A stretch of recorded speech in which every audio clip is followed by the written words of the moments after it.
J'aimerais, en propos liminaire, mais j'imagine que vous aurez un propos beaucoup plus large, peut-être m'arrêter sur la retraite informelle du Conseil européen consacrée aux moyens d'améliorer la compétitivité de l'économie européenne. Et le constat partagé lors de cette réunion est assez clair. C'est celui d'une Union européenne qui est face à un risque de décrochage économique majeur face à nos compétiteurs américains et chinois, avec un écart d'investissement dans les technologies stratégiques, la fragmentation du marché intérieur, la complexité normative et le coût de l'énergie qui affaiblissent évidemment notre base industrielle et qui freinent la croissance de nos entreprises. Et dans le même temps, nous voyons nos concurrents qui déploient des politiques industrielles offensives et qui mobilisent massivement des capitaux publics et privés. Et donc les échanges qu'ont pu avoir les chefs d'État et de gouvernement, mais j'imagine que vous nous en rendrez compte, ont mis en lumière la nécessité d'accélérer la simplification réglementaire pour alléger les charges qui pèsent sur nos entreprises, sans renoncer à nos exigences environnementales, climatiques, sociales, qui par ailleurs sont nos équilibres auxquels nous sommes attachés, accélérer l'achèvement du marché unique afin qu'il devienne un véritable levier de puissance, accélérer l'intégration des marchés de capitaux pour orienter davantage l'épargne européenne vers l'innovation, la transition énergétique, le numérique, la défense, et puis adapter également nos règles de concurrence pour permettre l'émergence d'acteurs capables de rivaliser à l'échelle mondiale. Et tous ces éléments, et d'autres encore, sont évidemment la condition pour préserver notre modèle économique et social et investir dans l'avenir et assurer au fond notre autonomie stratégique. Et pour accélérer, comme je le disais à l'instant, je pense que rien ne doit être tabou. Et si on veut bâtir une Europe véritablement souveraine, indépendante, puissante, il faut que nous donnions les moyens de nos ambitions et donc que nous dotions du cadre et des moyens financiers appropriés. Et il existe évidemment plusieurs moyens, plusieurs sources de financement, public, privé. Et le président de la République a mis sur la table la question de l'emprunt commun. Et je crois que nous avons été capables de le faire au moment de la crise Covid. Nous l'avons fait aussi après la guerre en Ukraine pour répondre à des situations d'urgence. Et moi, je considère que nous sommes là aussi dans une situation d'urgence économique et industrielle. Et que donc, nous avons besoin de ce nouvel emprunt pour investir et financer ensemble les secteurs clés, là où l'Europe risque le décrochage. Car le risque est là, il s'accélère. Les rapports Draghi et l'État l'ont très bien montré il y a de cela plus d'un an, même 2 ans maintenant. Mais depuis lors, la situation s'est encore aggravée. Et tout n'a pas été évidemment mis en place. Et on sait qu'aujourd'hui, la Chine a 840 milliards d'euros d'excédents commerciaux avec le reste du monde, un tiers avec les États-Unis, un tiers avec l'Europe. Et en parallèle, les États-Unis nous ont imposé des droits de douane. Et donc, nous avons au fond un double défi auquel nous devons répondre. C'est celui de la déferlante chinoise sur le plan commercial et de l'instabilité ou de l'imprévisibilité américaine, là aussi, sur le plan commercial, qui s'est renforcée. Et donc, dans ce contexte économique et industriel, dans le contexte du retour de la guerre en Europe et de la guerre en Ukraine qui se poursuit, les décisions qui sont prises lors du prochain Conseil européen seront déterminantes, évidemment, pour traduire ces priorités en actes. Et je voudrais dire, avant de vous céder la parole, peut-être un dernier mot sur la situation concernant l'Ukraine, puisque nous allons bientôt...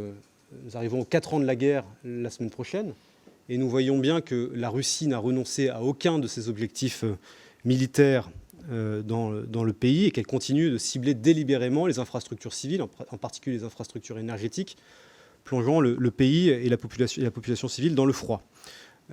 Et donc, en dépit de cette situation de guerre qui se poursuit et d'une Russie qui reste à l'offensive, je crois que c'est important de souligner que la Russie ne gagne pas la guerre, contrairement à ce que l'on peut parfois entendre ça et là, qu'elle perd encore beaucoup d'hommes et que la situation économique devient extrêmement difficile pour elle, et si ce n'est critique. Et donc moi, je voudrais saluer le vote qui était celui du Parlement européen la semaine passée, le prêt de 90 milliards d'euros accordé à l'Ukraine, qui marque ce soutien indéfectible des Européens et qui envoie aussi un message clair à la Russie, aux États-Unis et au monde entier, en disant que nous serons dans la durée aux côtés de nos amis et alliés ukrainiens. Et donc nous devons poursuivre ces efforts, et à l'occasion de ces 4 ans de conflit, je crois que c'est important de pouvoir le rappeler dans cette commission et au moment de cette audition. Voilà ce que je voulais dire en préambule, Monsieur le Ministre, et je vous cède tout de suite la parole pour que vous puissiez nous parler de tous ces sujets très importants. Merci beaucoup. Merci beaucoup, Monsieur le Président, Mesdames et Messieurs les députés. C'est un plaisir pour moi de revenir devant la Commission des Affaires européennes, puisque vous l'avez effectivement dit, Monsieur le Président, l'actualité s'est accélérée ces dernières semaines. On a eu le Conseil européen, bien sûr, de décembre, la retraite informelle des chefs d'État et de gouvernement sur la compétitivité à Liège la semaine dernière. Et puis, on pourrait y rajouter, bien sûr, des rendez-vous internationaux dans lesquels il a été question des sujets que vous venez d'évoquer, que ce soit la conférence de Davos, la conférence de Munich, où j'ai accompagné le président de la République et le ministre de l'Europe et des Affaires étrangères ce week-end, et puis bien sûr les tensions géopolitiques, que ce soit la pression américaine sur le Danemark, sur la question du Groenland, la guerre d'agression de la Russie contre l'Ukraine qui se poursuit, le tout dans un contexte économique que vous avez décrit très clairement, celui de risque de décrochage industriel et technologique de notre continent face aux États-Unis et à la Chine, qui avait déjà été souligné par les rapports Draghi et l'État il y a plus d'un an. Mais rappelons-nous que ces rapports ont été rédigés avant l'augmentation des droits de douane américains, avant l'agressivité commerciale renforcée de la Chine qui déverse ses surcapacités subventionnées vers les marchés européens, et donc doit nous pousser, nous, Européens, à nous prendre en main et à accélérer cet agenda d'indépendance que nous portons avec le président de la République depuis 2017 et le discours de la Sorbonne. Et je crois que vous avez raison, Monsieur le Président, au fond, de lier les agendas de compétitivité avec ceux de défense et de sécurité. Parce que si on veut pouvoir accélérer dans l'indépendance, dans le renforcement de nos capacités de défense, dans les domaines technologiques, dans ce qu'on appelle aujourd'hui le dérisking, c'est-à-dire la réduction des dépendances qui sont aujourd'hui instrumentalisées comme des leviers d'influence et de puissance, aussi bien par nos adversaires que nos partenaires et alliés, on doit le faire en renforçant notre marché intérieur, en soutenant notre compétitivité et en appuyant en particulier nos innovateurs, nos entrepreneurs qui sont les garants de la souveraineté française et européenne de demain. Alors, prenons un peu les sujets les uns après les autres. Sur la question de la compétitivité, vous l'avez dit, donc nous avons eu cette retraite il y a quelques jours, jeudi à Liège, dont l'objectif était vraiment de préparer l'agenda du Conseil européen de mars et puis surtout dérouler ce qu'on attend de la Commission européenne pour l'année 2026, avec plusieurs priorités. D'abord, le renforcement de notre marché intérieur. Notre marché intérieur, c'est 450 millions d'individus. C'est une force, c'est une opportunité pour nos entreprises, bien sûr, à condition d'en réduire la fragmentation qui sont au fond des droits de douane qu'on s'impose à nous-mêmes. Quand je parle régulièrement à des chefs d'entreprise, à des entrepreneurs dans le domaine de l'intelligence artificielle, du quantique, de la green tech, et je leur demande qu'est-ce que c'est que l'Europe pour vous, ils disent mais en fait c'est beaucoup trop de complexité administrative, c'est encore trop de barrières pour passer d'un marché à un autre. Des entreprises qui ont réussi en France, ont trouvé des investisseurs, ont trouvé des clients, mais qui, quand ils veulent s'installer en Pologne, en Allemagne, au Portugal, ont l'impression de tout devoir recommencer à zéro. Autre cadre bancaire, autre cadre de régulation, d'autres types d'assurance, etc., etc. C'est pour ça que nous poussons le 28e régime de droit des affaires. J'organiserai vendredi une grande réunion avec des patronats européens précisément pour pousser à l'adoption de ce code de commerce européen qui ne vise pas à fondre tous les droits des affaires nationaux, ce serait trop complexe, mais plutôt à en proposer un 28e optionnel, une forme de statut de société européenne simplifié qui permettrait aux entreprises qui veulent essentiellement se développer sur le marché européen de pouvoir opter pour ce droit des affaires européen. L'union des marchés de capitaux, bien sûr, vieux serpent de mer des débats européens. On a aujourd'hui 300 milliards d'euros d'épargne européenne qui franchissent l'Atlantique tous les ans pour aller financer les marchés de capitaux américains. Faisons en sorte de pouvoir avoir, à travers la titrisation, à travers une autorité de supervision unique, par exemple, les infrastructures et la profondeur de marché en Europe pour que nos entreprises, nos PME, qui régulièrement, encore une fois, nous parlent des difficultés à pouvoir se financer, à trouver des fonds propres, à faire des deuxième ou troisième rounds de financement, puissent bénéficier de cette épargne qui est aujourd'hui mal fléchée, mal investie. Je le dis en termes de méthode parce qu'on attend des propositions très claires de la Commission européenne dans les prochains mois sur ces sujets. Si nous ne sommes pas capables d'avancer à 27, à ce moment-là, il faudra être agile et se donner les moyens, à travers des coalitions des volontaires, d'une certaine façon, d'un terme un peu à la mode, de pouvoir avancer à plusieurs pour être pilote et créer une dynamique que d'autres ensuite viendront rejoindre. Et à cet égard, le président de la République a dit qu'on aura un rendez-vous à peu près à l'été pour voir où nous en sommes et puis on pourra continuer à avancer. Marché intérieur, investissement, vous l'avez dit. Le rapport Draghi souligne qu'on a aujourd'hui un retard d'investissement d'à peu près 800 milliards d'euros par an, public comme privé. J'ai évoqué les opportunités pour les fonds privés, mais bien sûr qu'on a besoin d'investissements publics dans ces domaines pour faire levier d'une certaine façon. Alors, il y a plusieurs façons de le faire. On négocie en ce moment le cadre financier pluriannuel pour la période 2028-2034, qui devra être l'occasion aussi de répondre à ces besoins d'investissement dans la défense et la sécurité, et puis dans la technologie comme l'IA, le quantique ou encore le spatial. C'est pour ça qu'on a besoin d'un budget à la hauteur de ces ambitions, qui continue bien sûr à soutenir les politiques traditionnelles qui font ce qu'est aussi le marché commun européen, l'agriculture et la cohésion des territoires. Nous serons très vigilants à ce qu'il y ait un cadre financier pluriannuel ambitieux, et pour cela, on pourra en parler plus en détail si vous le souhaitez, il faudra bien sûr que l'Union européenne se dote de ressources propres pour que l'augmentation de la contribution ne pèse pas sur les dépenses publiques des États membres. Et nous travaillons à ce sujet. Nous avons encore eu cette semaine un groupe de travail franco-allemand sur la question des ressources propres pour pouvoir là développer une feuille de route commune. Investissement, marché intérieur, protection. Protection, c'est sans être naïf. On n'a pas eu besoin d'attendre Donald Trump pour voir l'administration Biden faire le Inflation Reduction Act, un plan de subvention massive dans ses propres entreprises. Le Buy America Act, on sait très bien que le marché chinois impose des partenariats avec des entreprises chinoises et lui-même très fermé. Eh bien, sachons, tout en restant ouverts et diversifiés, mais sachons aussi soutenir nos propres champions, réduire nos dépendances face notamment à ce qui relève parfois d'une concurrence déloyale. Je donne l'exemple, par exemple, de l'automobile.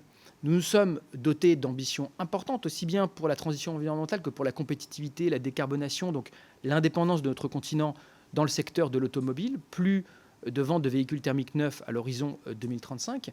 Mais encore faut-il accompagner nos industriels face à une concurrence déloyale qui vient notamment de la Chine, où on voit des surcapacités subventionnées, par exemple, dans le domaine des véhicules électriques. C'est pour ça que nous avons demandé avec nos partenaires une révision du règlement sur l'automobile pour y soutenir le Made in Europe, fabriqué en Europe. Donc on soutiendra aussi bien les constructeurs que les sous-traitants qui fabriquent en Europe, et pour donner plus de flexibilité aux entreprises dans ce chemin. Cette protection, cette préférence européenne, on la soutiendra dans tous les domaines, et ce sera notamment un fil rouge des débats sur le cadre financier pluriannuel, bien sûr dans les domaines de défense et sécurité, mais dans le reste aussi, on sait à quel point, dans les domaines technologiques, dans les systèmes de paiement, les dépendances, les interdépendances peuvent être instrumentalisées par des puissances pas toujours amicales.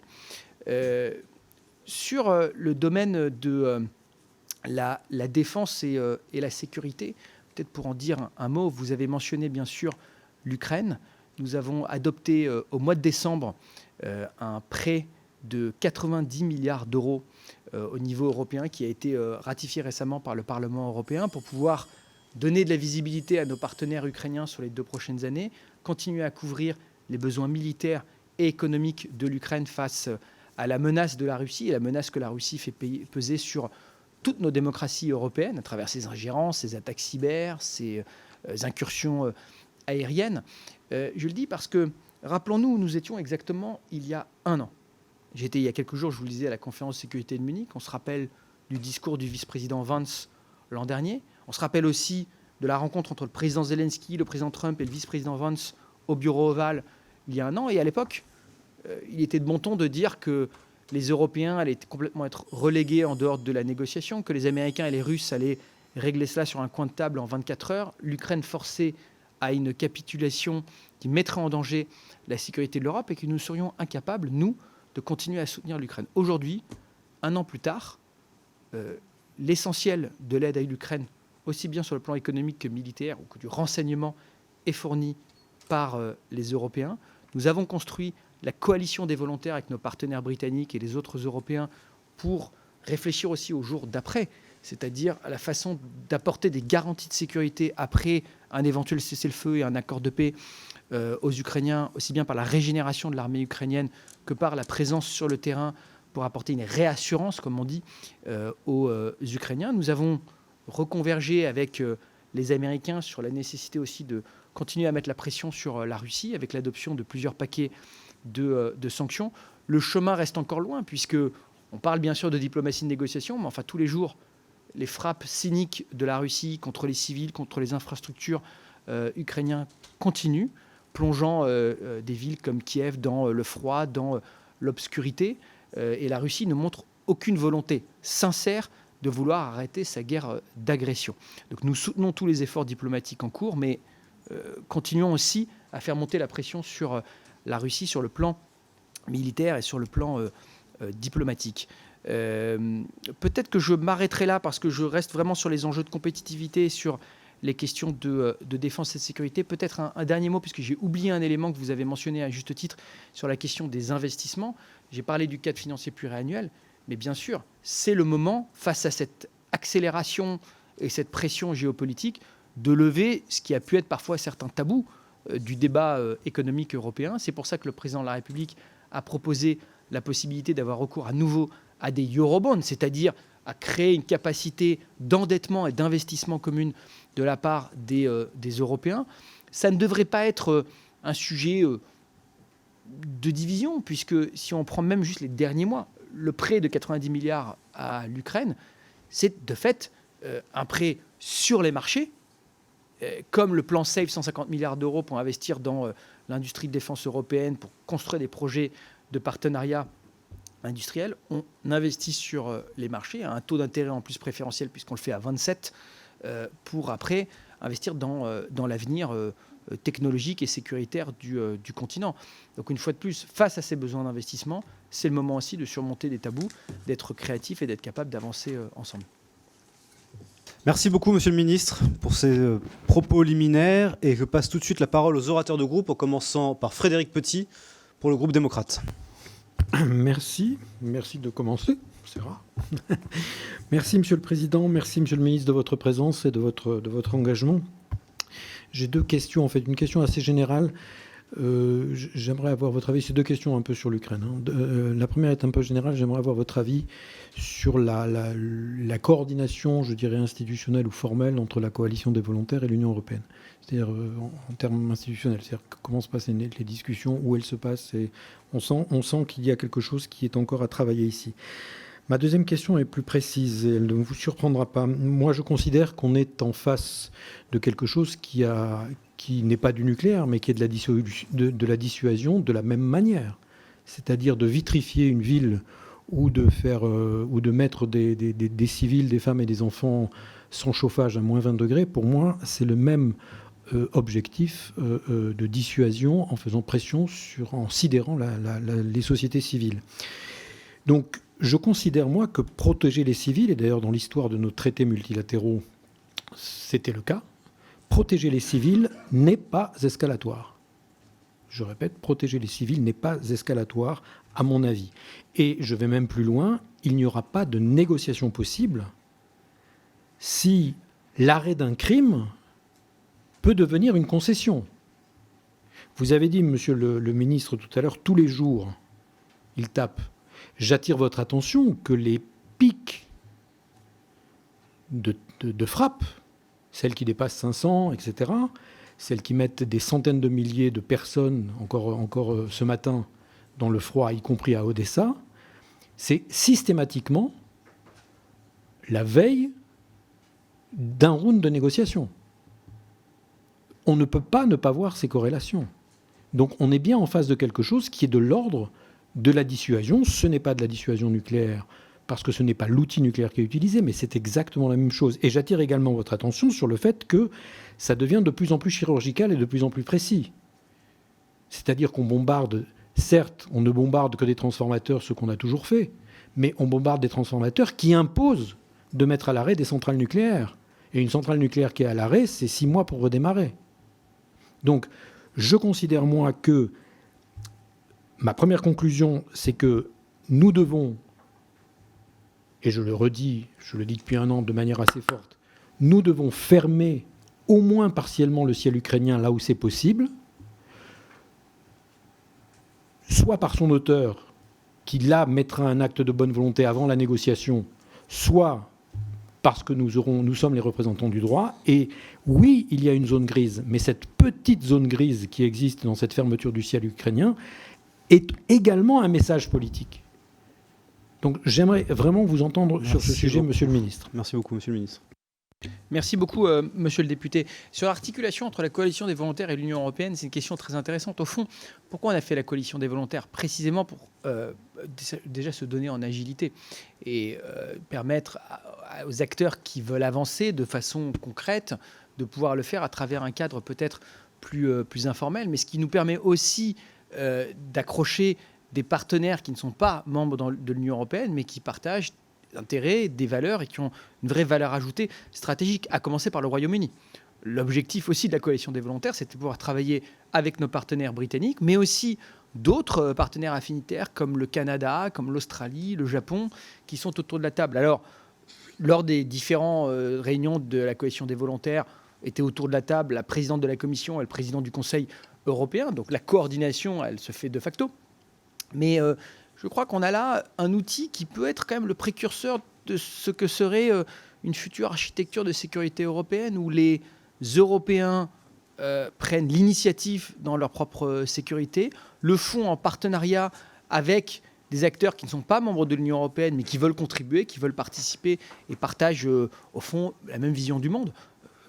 La question se pose, d'ailleurs c'est un peu un débat récurrent en ce moment, quelle relation pour l'Union européenne avec le Canada? Donc, la coalition des volontaires, c'est un exemple très intéressant là-dessus et rien n'empêche aussi de répliquer ce type de format. Je parlais tout à l'heure, 28e régime, union des marchés de capitaux, mais quand on parle de créer des écosystèmes communs dans l'intelligence artificielle, dans le quantique, d'investir ensemble, est-ce qu'il faut nécessairement le faire au niveau de l'Union européenne? Est-ce que plusieurs États européens et quelques non-européens peuvent le faire ensemble? C'est des questions qu'il faut se poser, je crois, sans être orthodoxe sur les formats.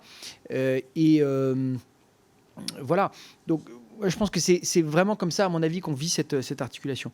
Sur votre question, qui, je pense, fait allusion au combat que vous avez porté, notamment la proposition de résolution récemment sur la fermeture du ciel ukrainien, je crois que vous avez raison de souligner que les crimes de la Russie continuent quotidiennement. Et que nous avons une responsabilité de continuer à la fois pour la sécurité des Ukrainiens, mais pour la nôtre, de soutenir les Ukrainiens dans leur effort de défense. Nous le faisons à travers les livraisons d'armes, nous le faisons à travers le soutien économique et financier que j'ai mentionné. Vous savez aussi qu'une ligne rouge qui n'a jamais été franchie, c'est celle de rentrer directement dans la confrontation et directement dans la guerre, avec le risque escalatoire qui a été souligné par des chefs d'État comme par des experts. Et donc, mais nous devons continuer à accélérer aussi bien sur le plan de livraison d'armes, sur le plan de la pression économique et financière, je pense notamment au secteur énergétique ou à la flotte fantôme. Et c'est pour ça que nous préparons en ce moment le 20e régime de sanctions contre la Russie et ce soutien économique plus général de l'Union européenne. Je pense que c'est cet équilibre qui, je le comprends, peut être insatisfaisant, y compris pour beaucoup d'Ukrainiens. D'ailleurs, un député ukrainien d'Odessa a interrogé le président de la République à ce sujet lors de la conférence de sécurité de Munich, de façon, je pense, très sincère, très émouvante. Mais c'est un équilibre ténu aussi qui, je pense, doit continuer à être maintenu. Merci beaucoup. La parole est à Guillaume Bigot pour le Rassemblement national. Merci. Monsieur le Président, chers collègues, Monsieur le Ministre, à Bébous, PPE3, nous avons enfin une programmation énergétique. Mais laquelle? Cette programmation PPE3 est d'abord illégale. Elle ne respecte pas la loi énergie-climat de 2019, qui exigeait qu'une loi détermine d'ici 2023 les objectifs énergétiques et non un simple décret. Cette programmation est aussi illégitime, imposée par Bruxelles, qui a ordonné le 30 janvier 2026 la transposition totale de la directive RED 3 sur les renouvelables. Cette directive dicte littéralement des arbitrages énergétiques de notre pays, des arbitrages irrationnels, idéologiques et iniques. Cette PPE3 revendique par exemple d'augmenter les prix du gaz et des carburants de 50% à travers le relèvement d'une fiscalité carbone et sur les hydrocarbures. Ce qui m'amène à poser la question, n'avez-vous donc rien appris ni rien compris des Gilets jaunes? Cette PPE3 grave dans le marbre un prix du nucléaire à 100 € le mégawattheure, en hausse donc artificielle. Le coût direct de la PPE3 atteint d'ailleurs 212 milliards d'euros, ou atteindra d'ici 2060, auquel il faudra ajouter les 200 milliards pour adapter les réseaux à l'intermittence. In fine, le soutien forcé, même forcené aux renouvelables, représentera plus de 12 milliards prélevés dans les poches de nos compatriotes qui n'en peuvent mais. Cette PPE3 acte aussi la fin du mirage de la réindustrialisation. RTE estime que notre secteur manufacturier, qui est actuellement à 9%, stagnera entre 9 et 10%, même après 2040. Pour rappel, le secteur manufacturier de l'Italie est à 16% actuellement. Monsieur le ministre, reconnaissez-vous donc que cette PPE3 résulte d'un diktat européen et non d'un choix souverain et donc démocratique? Et la question peut sembler brutale, mais quand cesserez-vous d'appauvrir les Français et de laminer notre industrie pour obéir à des directives contraires à nos intérêts? Merci. Merci, monsieur le député. Monsieur le ministre.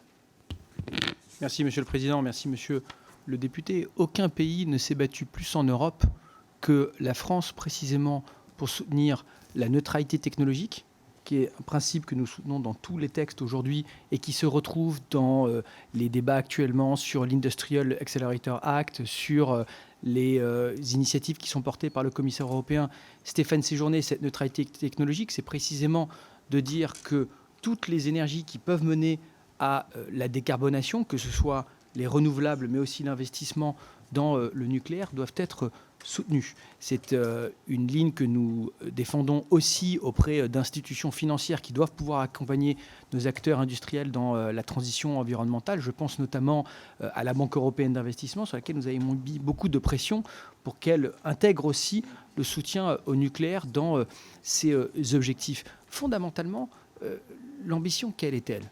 Elle est de poursuivre la trajectoire de décarbonation, qui est aussi un sujet stratégique et géopolitique, qui concerne avant tout la réduction de notre dépendance, tant nous avons vu que les liens énergétiques avec des pays comme la Russie étaient aussi utilisés comme des leviers d'influence et de pouvoir. C'est pour ça que nous poursuivons aussi le travail au sein de directives comme REPowerEU pour progressivement mener à l'indépendance énergétique et la réduction de nos liens avec des puissances hostiles qui avaient pu l'instrumentaliser, à investir dans l'électrification, dans les interconnexions, c'est-à-dire fondamentalement à avoir un réseau de libre circulation des atomes décarbonés à travers des électrons décarbonés à travers le continent européen. Et c'est pour cela aussi que nous soutenons aussi la préférence européenne, c'est-à-dire le fait de pouvoir accompagner, c'est ce que je disais tout à l'heure, accompagner nos industriels, accompagner nos acteurs économiques pour ne pas faire face à une concurrence déloyale, comme ça a été le cas, par exemple, dans le cadre du véhicule électrique, où c'est la France qui a porté la question des tarifs avec nos partenaires, puisque c'est la Commission européenne qui l'a adopté, la question des tarifs ou des droits de douane sur les véhicules électriques chinois. Donc, dans tous ces domaines, encore une fois, défense de la neutralité technologique, réduction de nos dépendances, accompagnement de nos acteurs industriels. C'est à la fois un enjeu, encore une fois, environnemental, c'est un enjeu de compétitivité et c'est bien sûr un enjeu de souveraineté sur le plan géopolitique et c'est la ligne que nous continuerons à poursuivre. Merci beaucoup. La parole est à Benoît Biteau pour le groupe des écologistes. Merci Monsieur le Président, Monsieur le Ministre. Au surlendemain de la Journée internationale du cancer pédiatrique, le sujet dans l'actualité européenne qui est central pour moi et pour de très nombreux de nos concitoyens et concitoyennes est celui de la simplification réglementaire qu'on appelle plus communément omnibus, notamment le 10e du nom qui concerne l'alimentation. Comme vous le savez, cet omnibus permettra la possibilité d'approuver des substances actives, pesticides et biocides de façon illimitée, en supprimant l'obligation de réexamen périodique du danger et du risque posé par ces substances. Cet omnibus est une offensive politique pour détricoter, morceau par morceau, les normes sociales, environnementales que nous avons mis des années à construire. Il fragilise les obligations de transparence, il affaiblit les exigences environnementales et il dénigre les agriculteurs, les agricultrices, les riverains, victimes des pesticides. Alors, j'ai plusieurs questions, Monsieur Haddad. Ma première question est simple. Actuellement, le Conseil de l'Union européenne discute donc des dispositions de cet Omnibus 10, bien que la France ait réclamé des mesures pour renforcer les dispositions sur les limites maximales de résidus, elle n'a pour l'instant pas montré d'opposition significative aux principales dispositions du texte, que ce soit au niveau de la levée des limitations dans le temps, des approbations des substances actives, la limitation de la capacité des États membres à prendre en compte la littérature scientifique sur la plus récente et sur l'usage des drones. Quelle est votre position sur ces aspects-là? Par ailleurs, pour rentrer dans le texte lui-même, comment est défini le périmètre des substances concernées par la levée des limites dans le temps de la réapprobation?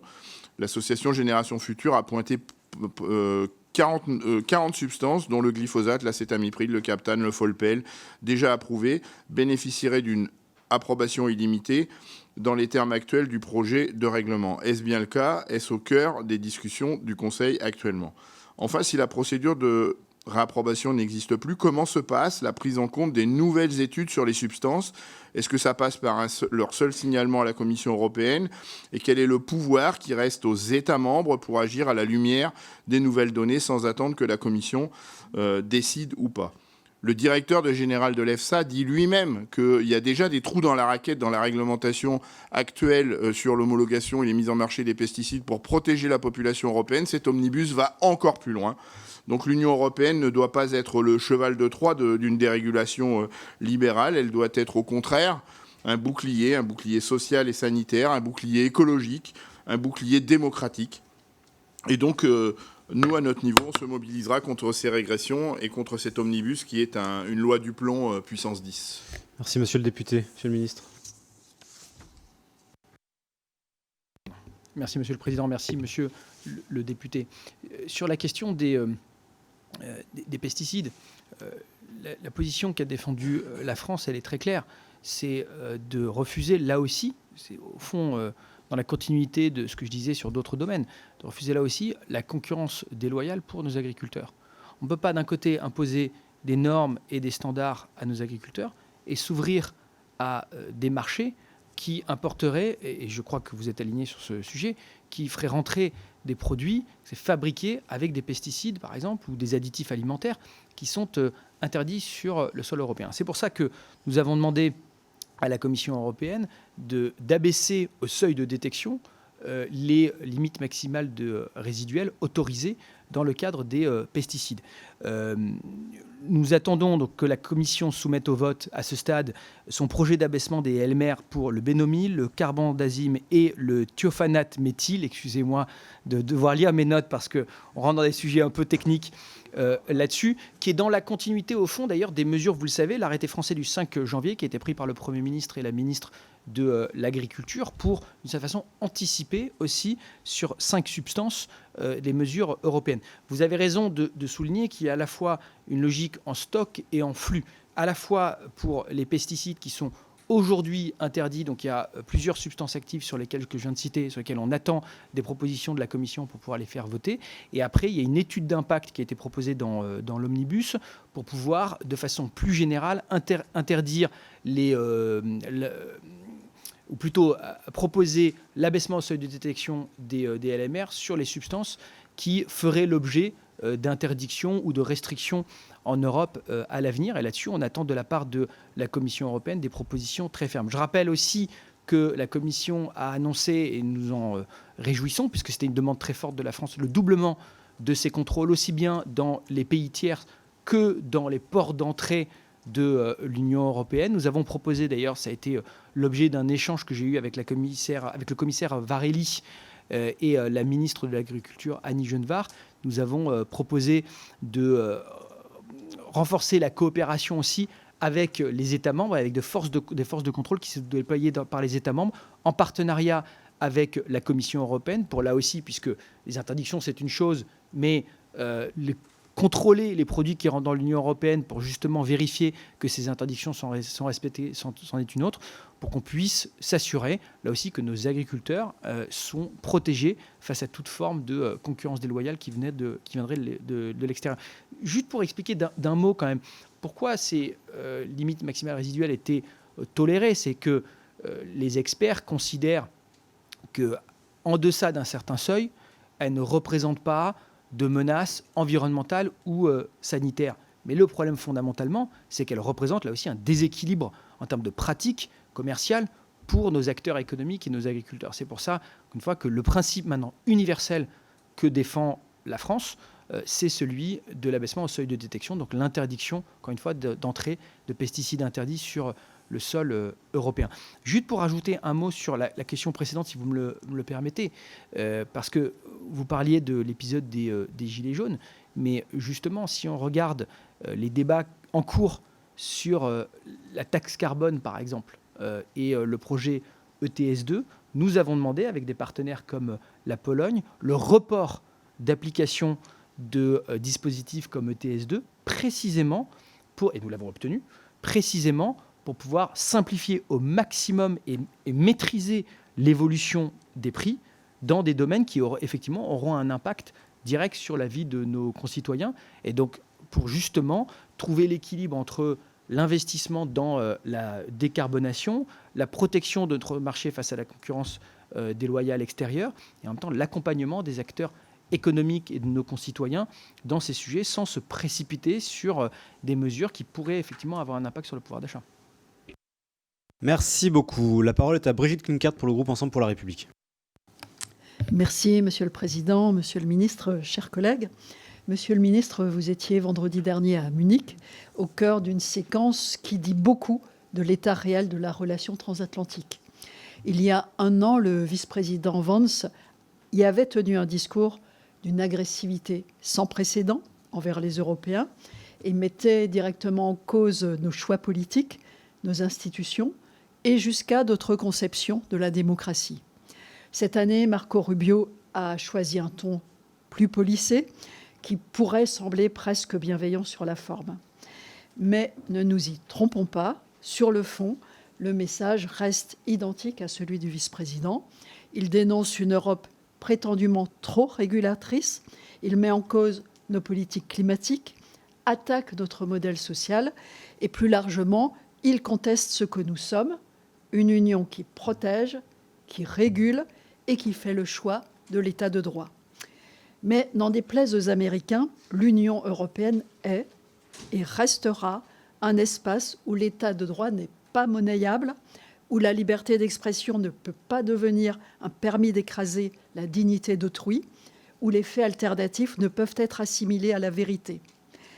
Face au message impérialiste de l'administration américaine, le président de la République a appelé, dans la constance du cap qu'il fixe depuis 2017, à une Europe puissance plus autonome.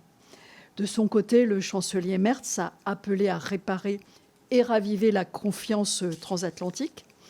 Si le style diffère entre Paris et Berlin sur le fond, le diagnostic lui est partagé, la relation transatlantique a changé et il convient maintenant d'en tirer ensemble toutes les conséquences. L'Europe ne peut plus se contenter d'espérer que tout redevienne comme avant. Elle doit regarder la réalité en face et agir avec lucidité et avec unité. Les Européens ont montré qu'ils en étaient capables. Après les déclarations inacceptables de Donald Trump sur le Groenland, ils ont su réagir ensemble et avec fermeté. Cette fermeté a payé et la pression est retombée. Mais nous le savons, nous ne pouvons pas attendre la prochaine provocation, la prochaine tension, la prochaine crise pour nous réveiller. Nous devons sortir d'une posture de réaction permanente et passer enfin à l'action.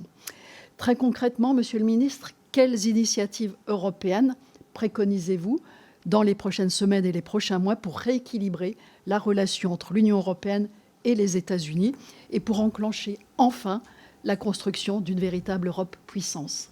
Je vous remercie. Merci Madame la députée, Monsieur le Ministre. Merci Monsieur le Président, merci Madame la députée. Je partage complètement votre constat sur la conférence de sécurité de Munich. Il serait dangereux de se réendormir après les déclarations du secrétaire d'État Rubio. Et au fond, on passe trop de temps à commenter, interpréter, se faire l'exégèse des discours en dehors de l'Union européenne. Le vrai sujet, c'est de se concentrer sur ce que nous contrôlons, c'est-à-dire accélérer notre agenda de puissance en investissant dans le réarmement. Nous le faisons bien sûr au niveau national. C'est ce qu'on voit d'ailleurs encore dans le budget qui a été adopté il y a quelques semaines. Nous le faisons aussi en renforçant les coopérations industrielles européennes, le plan SAFE, 150 milliards d'euros pour, au fond, dire quels sont les domaines dans lesquels nous avons des dépendances capacitaires, drones, cyber, capacité de frappe en profondeur, défense antimissile, et créons des incitations aux industriels pour investir ensemble avec le principe de préférence européenne qui se retrouve dans ce plan d'investissement. Nous devons le faire en accélérant aussi dans les domaines technologiques comme l'intelligence artificielle ou le quantique pour ne pas revivre la situation que nous vivons actuellement en ce qui concerne les plateformes de réseaux sociaux, où nous voyons aujourd'hui que notre espace informationnel, il est dominé par des acteurs américains, chinois ou russes, avec l'impact que ça peut avoir en termes de haine en ligne, en termes de désinformation, de manipulation des algorithmes. Pour cela, il faut à la fois défendre notre droit, c'est-à-dire le Digital Services Act, notre état de droit, pour pouvoir juste défendre ce principe très simple que ce qui est illégal dans le monde réel doit l'être dans le monde virtuel. Mais il faut bien sûr soutenir aussi, c'est ce que je disais tout à l'heure, nos innovateurs avec la préférence européenne, avec de l'investissement, avec l'approfondissement de notre marché intérieur pour faire émerger des champions européens dans tous ces domaines. J'étais lundi à Toulouse pour aller rencontrer nos acteurs dans le domaine de l'espace. Airbus, Thales, les acteurs aussi dans le New Space, le commandement de l'espace ou le CNES. Je vous encourage tous vraiment à faire ce déplacement qui est passionnant. Quand on voit l'émergence des acteurs du New Space, bien sûr, SpaceX et Starlink, l'influence qu'ils peuvent avoir dans le domaine du soutien à l'Ukraine, dans le cas de Starlink, et dans l'impact dans des domaines comme les télécommunications, l'accès aux données, mais aussi la météo, l'agriculture, et j'en passe, on a besoin d'acteurs européens. Et on a besoin de moyens européens considérables. C'est ce que nous demandons dans le cadre du cadre financier pluriannuel pour pouvoir passer à l'échelle et avoir des acteurs. Nous avons eu Galileo et Copernicus qui ont été des succès européens. Continuons ces succès, par exemple, avec le déploiement rapide d'Iris au carré, cette constellation satellitaire pour pouvoir précisément avoir des solutions de communication souveraines au niveau européen. Soutenons un accès à l'espace autonome. Dans tous ces domaines, fondamentalement, notre priorité, c'est de réduire nos dépendances. Et vous avez raison, Madame la députée, de le dire. À terme, je suis convaincu que c'est ce qui pourra peut-être mener à une relation transatlantique plus mature, plus équilibrée, qui ne repose pas sur des logiques de domination ou de vassalité, ou des ressentiments et frustrations des deux côtés, mais des partenaires, chacun avec leurs intérêts, avec leurs identités propres, mais qui peuvent travailler ensemble sur des sujets d'intérêt commun. C'est bien ça la priorité que nous poussons, plutôt que, une fois de plus, de passer notre temps, comme ça a été peut-être un peu le cas à Munich, à aller commenter ou chercher des propos parfois plus rassurants dans les discours des uns et des autres, ce qui me paraît être un exercice stérile. Merci Monsieur le Ministre. La parole est à Arnaud Le Gall pour le groupe de la France Insoumise. Merci Monsieur le Président. Monsieur le Ministre, ça a déjà été dit, jamais peut-être la question de l'indépendance de l'Europe et de la possibilité même d'une indépendance n'a été posée avec autant de force. Dans ce cadre, la réunion informelle du Conseil européen a acté que la mise en œuvre de l'accord commercial entre l'Europe et les États-Unis devait s'accélérer. Je rappelle que cet accord en l'état, c'est une reddition, une aggravation de notre dépendance au gaz de schiste états-unien, un recul sur la réglementation numérique et notamment tout ce qui concernerait plus d'indépendance vis-à-vis des GAFAM ou des GAMAM. 600 milliards d'euros d'investissement productif aux États-Unis, là où au contraire il faut absolument investir massivement en Europe. L'Assemblée nationale a voté une résolution contre cet accord. Qu'est-ce que vous allez en faire ? Quelle va être la position de la France dans les discussions qui vont se poursuivre, et notamment au Parlement européen ? Autre signe d'une forme de reculade et de reddition face à Trump, on apprend que l'Union européenne a décidé finalement de participer au Conseil de la paix. Alors certes en observateur, mais c'est quand même donner une forme de légitimité à ce Conseil. Nous, on avait soutenu le président Macron quand il avait opposé un refus net à la participation à ce Conseil. Qu'est-ce qui s'est passé ? Est-ce que c'est une nouvelle reculade ? Est-ce que c'est les Européens qui ont peur et qui se disent bon, faut quand même y aller ? Alors qu'en vérité, on sait très bien que ce Conseil pour la paix est une négation de l'ONU et que l'inscription dans l'agenda multilatéral de l'ONU est quand même la colonne vertébrale de la diplomatie française. Quant aux conditions de l'indépendance, elle renvoie aussi à des coopérations, elle nécessite des coopérations claires, sur des bases claires entre pays européens. Quid de l'Allemagne qui, alors que vous l'avez très bien dit, le discours de Marco Rubio, passons moins de temps à commenter et plus de temps à agir, mais n'a rien changé sur le fond par rapport à Vance, même qu'il a été plus poli, ce qui n'est pas désagréable en soi, mais enfin, il n'a rien changé sur le fond. On a vu le ministre allemand en rajouter sur le fait qu'on ne pouvait pas faire autrement qu'avec les États-Unis pour notre défense, etc. Mais oui, à l'instant où nous parlons, peut-être, c'est pas mon avis, mais on ne voit pas où il voudrait, dans quelle direction alternative il voudrait aller. Sur le SCAF, on a l'annonce hier que l'Allemagne arrête le projet, c'est clair, c'est net. Enfin, On le savait depuis longtemps, mais là, c'est quasiment officialisé.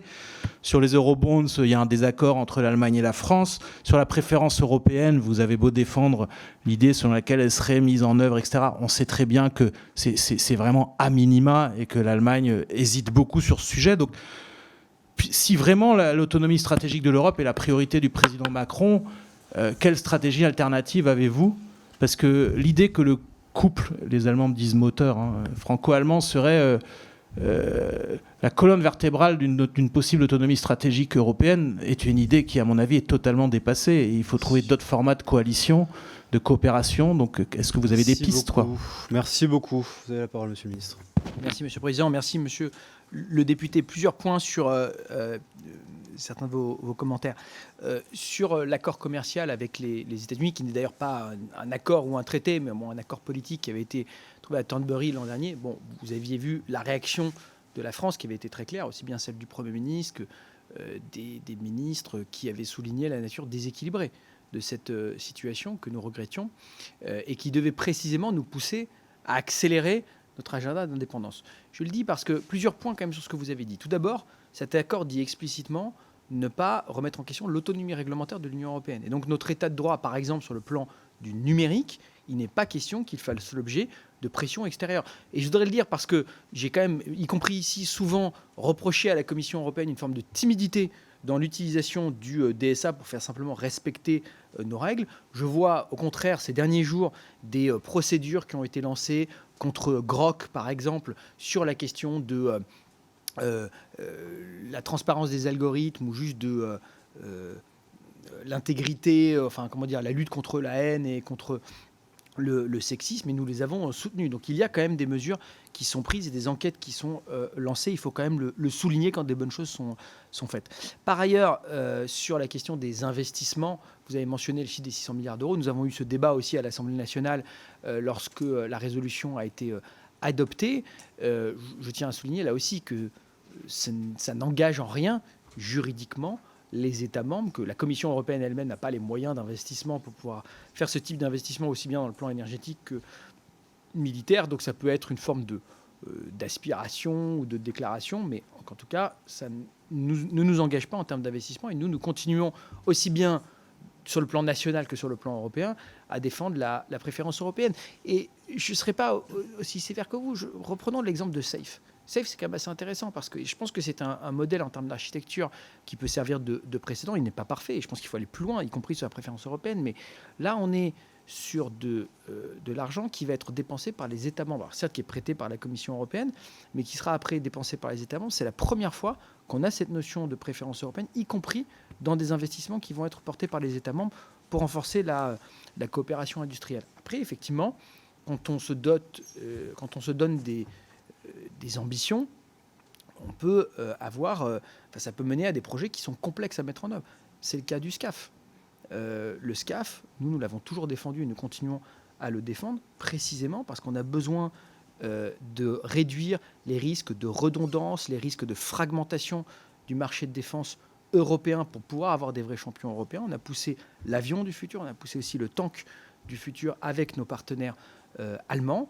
Alors, il faudra continuer à travailler parce qu'on sait aujourd'hui, on a deux industriels qui sont à la pointe, que ce soit Dassault ou Airbus, sur des sujets comme la gouvernance, sur le leadership en termes de maîtrise d'œuvre, sur le partage de la propriété intellectuelle. En tout cas, vous avez entendu encore le président qui s'est exprimé de façon claire à Munich là-dessus. On a besoin d'avancer dans ces projets de coopération industrielle parce qu'on ne peut pas d'un côté dire on a besoin de plus de synergie, de plus de standardisation, de montée à l'échelle, et de l'autre côté, de ne pas s'engager dans ces projets de coopération industrielle, même y compris quand ils sont complexes parce qu'ils sont ambitieux. Sur la question des investissements et des eurobonds, je le mentionnais tout à l'heure, de fait, des eurobonds, nous l'avons fait, alors peut-être qu'on n'a pas prononcé le terme de cette façon, mais nous l'avons fait pas plus tard qu'en décembre pour investir en commun, pour aller soutenir l'Ukraine dans ses efforts économiques et militaires. Donc là aussi, pas de raison d'avoir des tabous pour pouvoir trouver les besoins d'investissement sur lesquels je pense qu'il y a un assez large consensus, au fond, aussi bien sur le plan technologique que sur le plan militaire, pour pouvoir accélérer. Merci beaucoup. La parole est à Estelle Youssoufa pour le groupe Lyot. Ah oui, Conseil de la paix. Sur le Conseil de la paix, non, sur le Conseil de la paix, nous on regrette la participation de ceux qui ont décidé de participer. Alors, tant qu'observateur et en réalité essentiellement sur la dimension qui est liée à la reconstruction de Gaza, ce qui était l'objet originel de la résolution des Nations Unies que nous avions soutenue. Mais nous ne participons pas parce que nous l'avons dit dès le départ. Nous sommes prêts à travailler sur les enjeux de reconstruction de Gaza avec nos partenaires, avec les Américains et les Européens, mais il ne s'agit pas là d'aller créer ou soutenir des structures internationales qui se verraient effectivement comme des formes d'alternatives aux enceintes multilatérales comme les Nations Unies. Merci beaucoup. La parole est donc à Estelle Youssoufa pour le groupe Lyot. Merci Monsieur le Président. Monsieur le Ministre, chers collègues, depuis le 1er janvier 2026, un nouvel instrument réglementaire européen est entré en vigueur, le mécanisme d'ajustement carbone aux frontières, MACF. Ce dispositif taxe les marchandises fortement émettrices en carbone importées dans l'Union européenne. Si cette ambition de lutte contre le changement climatique et les importations polluantes est nécessaire et partagée, évidemment, son application à Mayotte, comme dans les autres territoires ultramarins, depuis le mois dernier, est catastrophique. Elle fait augmenter par exemple de 25% le prix du ciment. En effet, les Outre-mer, contrairement à l'Hexagone, sont totalement dépourvus d'alternatives industrielles ou intra-européennes. Tout est nécessairement importé. Donc à Mayotte, c'est 100% de ces matériaux de construction comme le ciment, l'acier ou l'aluminium. Et nos besoins pour la reconstruction après le cyclone Chido sont évidemment énormes. Les entreprises locales de BTP font face à des besoins exceptionnels en matériaux pour réparer les infrastructures publiques, les logements et les équipements collectifs. La taxe européenne paralyse les efforts de la reconstruction et en fait exploser le coût. Monsieur le ministre, l'application du MACF sans adaptation territoriale engendre des surcoûts considérables. Cela diminue d'autant l'enveloppe qui a été dédiée à la reconstruction par le gouvernement. J'ai alerté votre collègue, la ministre Mouchou, pour mobiliser la France et c'était en décembre. Je constate malheureusement que le sujet n'a pas été abordé lors des conseils européens informels dont nous avons eu le compte-rendu en janvier et en février 2026. Alors mes questions sont simples, monsieur le ministre. Que faites-vous ? Pensez-vous à une exemption spécifique pour Mayotte ? En avez-vous parlé avec les instances européennes ? Je vous remercie. Merci Madame la députée, Monsieur le ministre. Merci Monsieur le Président. Merci Madame la députée Youssoufa. Vous le savez, nous sommes engagés en ce moment dans une révision du mécanisme d'ajustement carbone aux frontières. L'objectif, après je viendrai plus spécifiquement sur le cas, c'est bien sûr de continuer à pouvoir lutter contre les fuites de carbone et d'assurer une concurrence équitable. Quand nous avons des acteurs industriels à qui on demande précisément d'investir dans la décarbonation, il ne faudrait pas après les exposer à une concurrence qui pourrait être plus compétitive parce que plus carbonée. Donc l'objectif, c'est de trouver cet équilibre. En revanche, vous avez raison, il y a des territoires qui font l'objet de spécificités. Vous avez mentionné à juste titre le territoire de Mayotte. J'ai lancé avec mes collègues espagnols et portugais une coalition sur ce qu'on appelle les RUP, les régions ultra-périphériques, pour qu'elles soient mieux prises en compte, que leurs spécificités soient mieux prises en compte dans le cadre des textes européens, que ce soit pour demander un omnibus de simplification d'un certain nombre de textes pour mieux les adapter aux RUP. Je pense par exemple aux aides d'État qui sont parfois dans leurs critères d'attribution pas adaptés aux spécificités des RUP, pour faire en sorte aussi que les RUP se retrouvent vraiment de façon explicite dans le cadre financier pluriannuel, dans les financements. On se rappelle par exemple de la question du POSEI qui a disparu aujourd'hui dans le CFP actuel, donc on y veille. Et oui, nous demandons effectivement qu'il y ait une application spécifique du MACF à des territoires comme Mayotte, et c'est aussi l'une de nos demandes dans le cadre de la révision du règlement MACF qui est en cours en ce moment. Donc on est mobilisé, et effectivement on est très conscient de cette nécessité d'avoir un traitement spécifique pour des territoires comme Mayotte sur par exemple la question du ciment que vous avez mentionné à juste titre. Merci beaucoup. La parole est à Michel Barnier pour la droite républicaine. Merci Monsieur le Président et merci au ministre de sa présence. En priant de m'excuser de vous avoir rejoint tardivement. Dedans, Mme Klinkert évoquait la dimension politique à la suite de la réunion de Munich. J'ai une question peut-être un peu prématurée. Je me demande si les institutions telles qu'elles sont actuellement à 27, avec une forme de bureaucratie pour tout ce qui touche au service diplomatique, vous connaissez bien, lourdeur, tout ça ne justifierait pas un changement de paradigme au niveau européen. Et j'évoquais cette question ce matin en commission des affaires étrangères, à travers la création d'une structure nouvelle à côté des institutions à 27, qui serait plus intergouvernementale, une forme de Conseil européen de sécurité qui regrouperait les pays les plus engagés sur le plan de la défense et de l'armée, associerait le Royaume-Uni, peut-être la Norvège, l'Ukraine, pour traiter les questions de défense, de sécurité, d'intelligence. peut-être même des investissements communs auxquels les Britanniques pourraient être associés sur les technologies de rupture comme l'IA ou le quantique et mobilisant de manière plus souple et plus flexible que ne le sont les institutions actuelles cette dimension politique de l'Union européenne. Une question que je me pose et à laquelle je vais continuer de réfléchir, mais je serais content d'avoir votre analyse. J'ai deux points complémentaires, si vous me permettez, concernant le fonctionnement des institutions européennes. Le premier, c'est de savoir, à propos de la préférence européenne, j'avais bien noté de manière positive l'engagement du commissaire Séjourné et de beaucoup d'entreprises.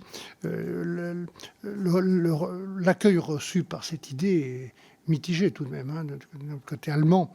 Vous pensez que cette idée va prospérer d'une préférence européenne qui est le minimum aujourd'hui, si on ne veut pas continuer à être naïf. Mais je serais content d'avoir votre analyse sur le sort de cette idée juste. Et enfin, avec le recul que vous avez, l'observation que vous faites des institutions européennes de l'extérieur, dans un poste que je connais bien, est-ce que vous diriez que la Commission européenne fonctionne aujourd'hui en respectant un principe important qui est celui de la collégialité ? Merci, monsieur le député. Monsieur le ministre. Merci, Monsieur le Président. Merci, Monsieur le Premier ministre. Sur votre premier point, moi, je partage votre interrogation. Je pense qu'en effet, face à l'accélération des défis auxquels nous faisons face, on les a évoqués sur le plan géopolitique, sur le plan technologique, on doit se donner beaucoup plus de flexibilité dans le fonctionnement et au fond, assumer ce que nous faisons déjà. Quand on voit certaines politiques européennes comme l'euro, comme la zone Schengen, sont aujourd'hui adoptées par certains pays européens, pas par d'autres, qui servent de pilotes, qui créent une dynamique que d'autres rejoignent ensuite. Mais il ne faut pas s'interdire effectivement de travailler comme nous le faisons au sein de la coalition des volontaires pour le soutien à l'Ukraine, avec de façon intergouvernementale, par projet, avec parfois des pays qui ne sont pas membres de l'Union européenne, mais qui partagent des objectifs communs. Vous avez mentionné le Royaume-Uni, en effet la Norvège, que je n'avais pas mentionné tout à l'heure, le Canada, et même parfois l'Australie, le Japon dans certains domaines. Nous pouvons le faire pour des investissements en commun. Nous nous sommes clairement fixés comme objectif d'avancer en 2026, lors du premier semestre, sur des sujets comme le 28e régime de droit des affaires ou l'union des marchés de capitaux. Si nous ne parvenons pas à le faire à 27, à ce moment-là, donnons-nous là aussi les moyens d'avancer avec ceux qui sont affinitaires et ont envie de prendre des responsabilités pour là aussi entraîner les autres. Et je pense que c'est un rôle que la France peut prendre. Et ça me permet d'ailleurs de rebondir aussi sur la question précédente sur le partenariat franco-allemand, qui est essentiel, ne serait-ce que pour des raisons historiques, mais qui ne doit pas être exclusif. On peut travailler avec d'autres partenaires affinitaires selon les sujets. Et sur les questions stratégiques et de défense, bien sûr, c'est pour ça que c'était l'intérêt d'ailleurs d'entraîner les Britanniques dans la coalition des volontaires sur l'Ukraine. Et en effet, le Conseil européen de sécurité qui avait été évoqué par le président il y a quelques années, qui est évoqué aujourd'hui par le commissaire Kubilius sur les questions de défense, ça peut faire partie des innovations institutionnelles pour pouvoir se donner un peu plus de souplesse et puis mettre autour de la table les principaux acteurs pour prendre des décisions. C'est d'ailleurs intéressant parce que c'est un sujet qui a été évoqué à plusieurs reprises dans certaines des discussions que j'ai pu avoir à la conférence de sécurité de Munich ce week-end. Donc oui, c'est le moment de réfléchir de façon créative. Je pense que sur les questions de défense, vous savez, la défense ne fait pas partie des traités à proprement parler. Donc la Commission n'a pas de prérogatives propres sur la défense et il ne sera pas question de remettre en question la souveraineté des États et notamment les prises de décision sur les questions militaires ou d'aller les céder à la Commission ou à des acteurs extérieurs à notre pays. En revanche, c'est vrai que je donnais l'exemple de SAFE, j'y reviens à plusieurs reprises, mais investir en commun, faire le catalogue des domaines dans lesquels on a des dépendances par rapport à des acteurs extérieurs avec comme objectif sur un horizon 3-5 ans d'investir en commun et de donner des incitations aux acteurs pour pouvoir créer des partenariats, ça je pense en revanche que c'est un rôle que peut avoir la Commission européenne. Donc au fond, des coalitions des volontaires selon les sujets, en voyant le rôle de levier financier notamment que peut jouer la Commission, mais avancer à plusieurs, oui je crois qu'on peut le faire sur les questions de défense, on peut le faire sur le reste. Sur la question de la préférence européenne, au fond, je crois qu'on est dans un changement de paradigme au niveau européen. Il y a parfois encore un peu de conservatisme chez certains. Mais regardez les entreprises. Ce qu'a fait par exemple Stéphane Séjourné sur la question de la préférence européenne, c'est de créer une dynamique avec des entreprises. Et là, on a des entreprises de tous les pays, pas que des entreprises françaises, des entreprises allemandes. En 2025, pour la première fois, l'Allemagne accuse un déficit commercial vis-à-vis de la Chine. Et vous l'aviez évoqué tout à l'heure d'ailleurs, c'est le cas d'ailleurs des Américains comme des Européens. Sur même des gammes de haute valeur ajoutée technologique aujourd'hui, les Chinois sont extrêmement compétitifs par rapport à ce que peuvent proposer des pays européens. Il faut en tirer les conclusions. C'est aussi lié à des mécanismes de protection, de subvention de la part de la Chine. Donc il faut que nous, on puisse en tirer les conclusions. Alors, on l'a fait ces derniers mois, adopter des clauses de sauvegarde sur l'acier ou sur les ferroalliages, les droits de douane sur les véhicules électriques chinois. Pour la première fois, des mesures de protection du marché européen. La préférence européenne qui est inscrite dans les textes sur la défense comme EDIP ou SAFE. Oui, on doit continuer ce travail, je pense, d'évangélisation auprès de nos partenaires. Les lignes bougent notamment poussées par les acteurs industriels et économiques qui sont les premiers à demander maintenant de la protection et du soutien. Et après, je crois qu'il faut qu'on travaille de façon un peu doctrinale sur ces sujets. Il y a des domaines dans lesquels on doit faire de la préférence européenne stricte, c'est-à-dire soutenir des acteurs industriels européens pour réduire nos dépendances. C'est le cas de la défense. La défense, on sait que quand on va acheter des F-35, quand on va acheter des armes américaines, ça vient avec des restrictions, des règles sur l'usage, sur les exportations, sur la maîtrise du savoir-faire technologique. On sait que des composants itarisés, même quand il y a une petite minorité dans une arme, permet une forme de contrôle géopolitique. Après, dans d'autres domaines qui sont peut-être moins sensibles en termes de souveraineté, on peut réfléchir plus à du Made in Europe, c'est-à-dire qu'on peut avoir, c'est ce que les Américains ont fait sur l'Inflation Reduction Act. L'Inflation Reduction Act, il y a aussi la possibilité pour des entreprises étrangères, ça a eu des conséquences sur notre économie, étrangères de venir investir et d'ouvrir des usines en Europe. C'est ce qu'on a fait par exemple sur l'auto. Quand on met du Made in Europe dans le règlement automobile, c'est de dire que même des acteurs, des entreprises étrangères, aussi bien automobiles ou des sous-traitants, peuvent bénéficier de soutien s'ils investissent et s'ils ouvrent des usines et qu'ils créent des emplois sur le territoire européen. Et donc là, je crois que c'est aussi là-dessus qu'il faut qu'on ait un travail aussi de réflexion un peu doctrinale, notamment dans le cadre du prochain cadre financier pluriannuel.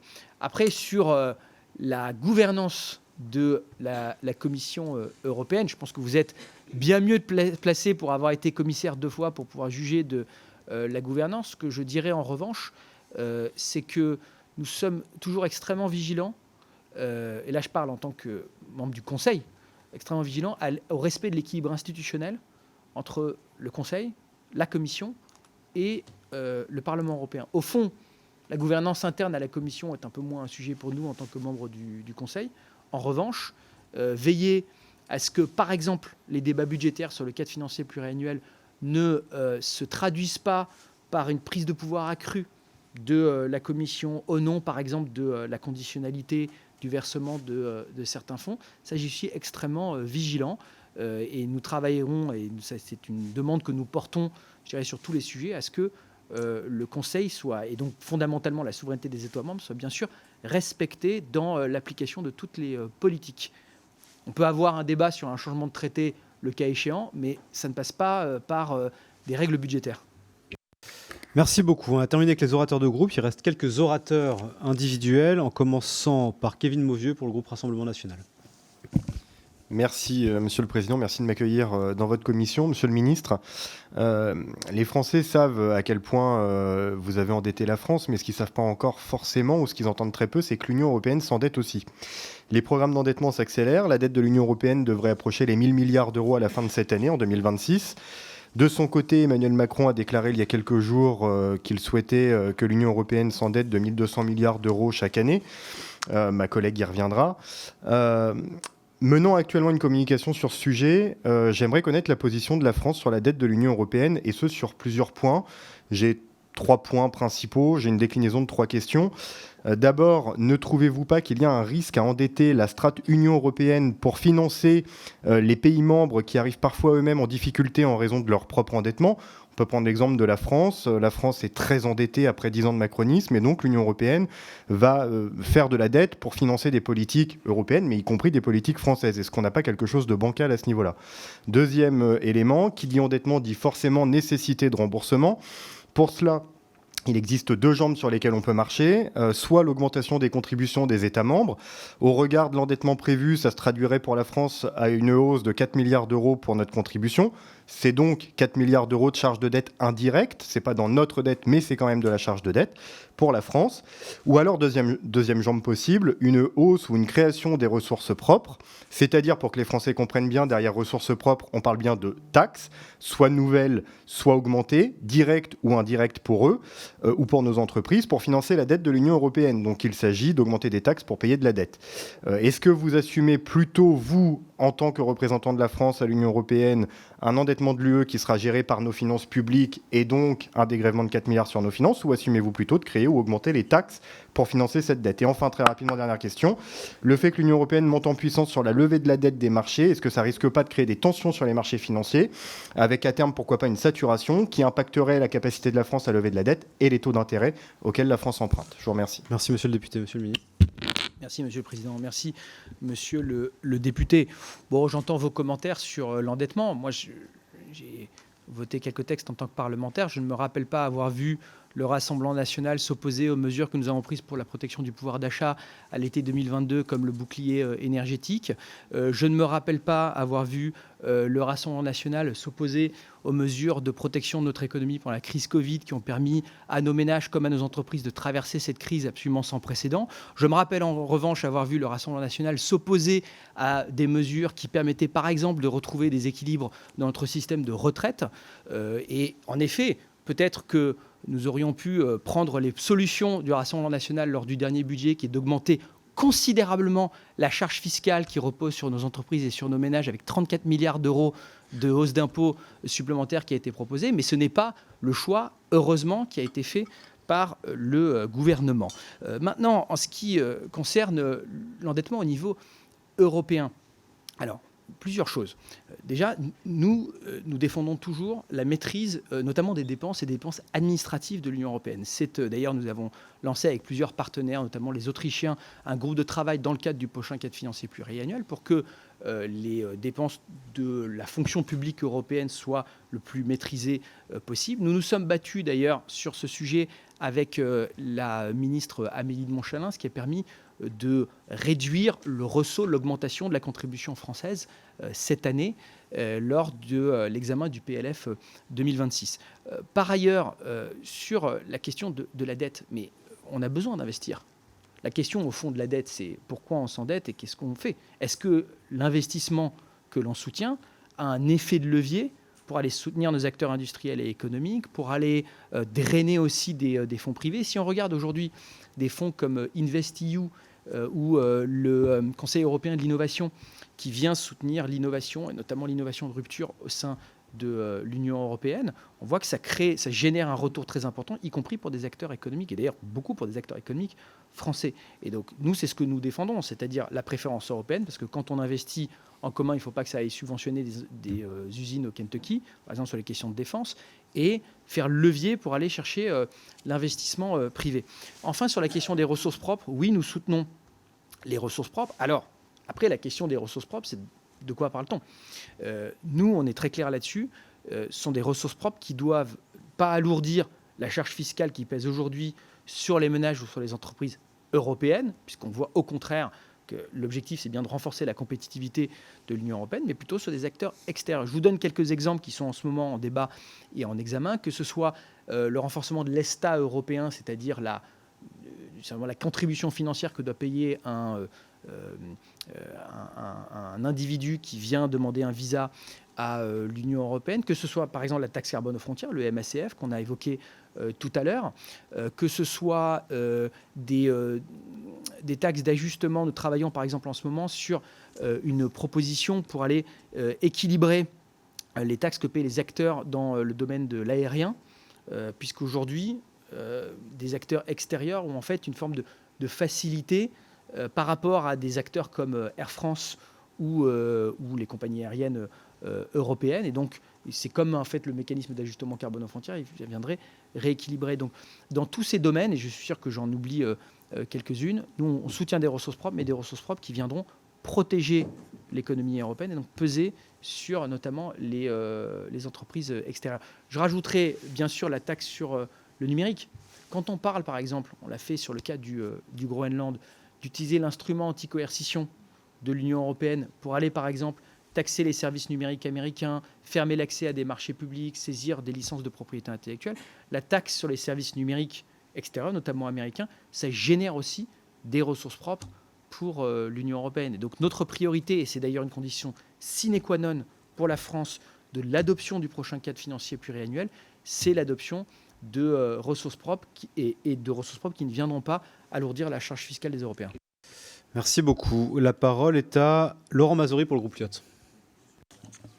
Merci, Monsieur le Président. Monsieur le Ministre, lors de la réunion du 22 janvier, il a été question de l'évolution des relations transatlantiques et de leurs conséquences pour l'Union européenne. Par ailleurs, sur le nucléaire militaire, le 13 février, le chancelier allemand a évoqué des discussions avec le président de la République sur une possible dissuasion européenne, alors même que, bien évidemment, la menace russe persiste et que la solidité du soutien américain s'érode. Le président doit justement bientôt actualiser la doctrine nucléaire française et plusieurs questions par conséquent se posent.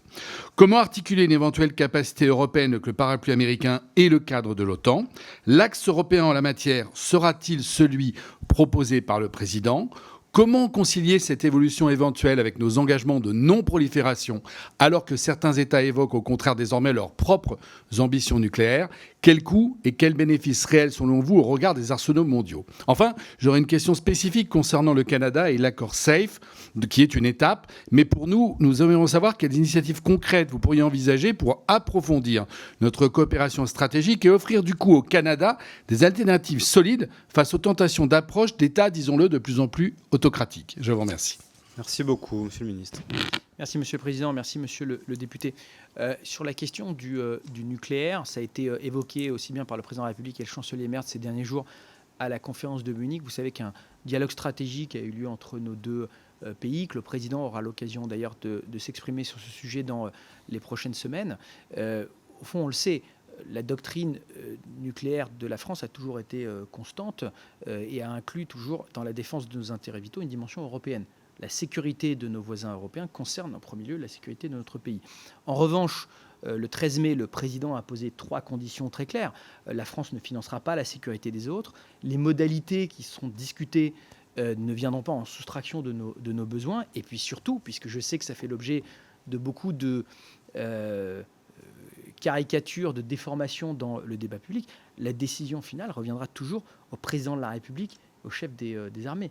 On peut parler de coopération, de protection de nos partenaires. Il ne s'agit pas à aucun moment d'un partage de la décision en ce qui concerne la dissuasion nucléaire qui a toujours été indépendante, qui restera indépendante et souveraine, bien sûr, pour notre pays.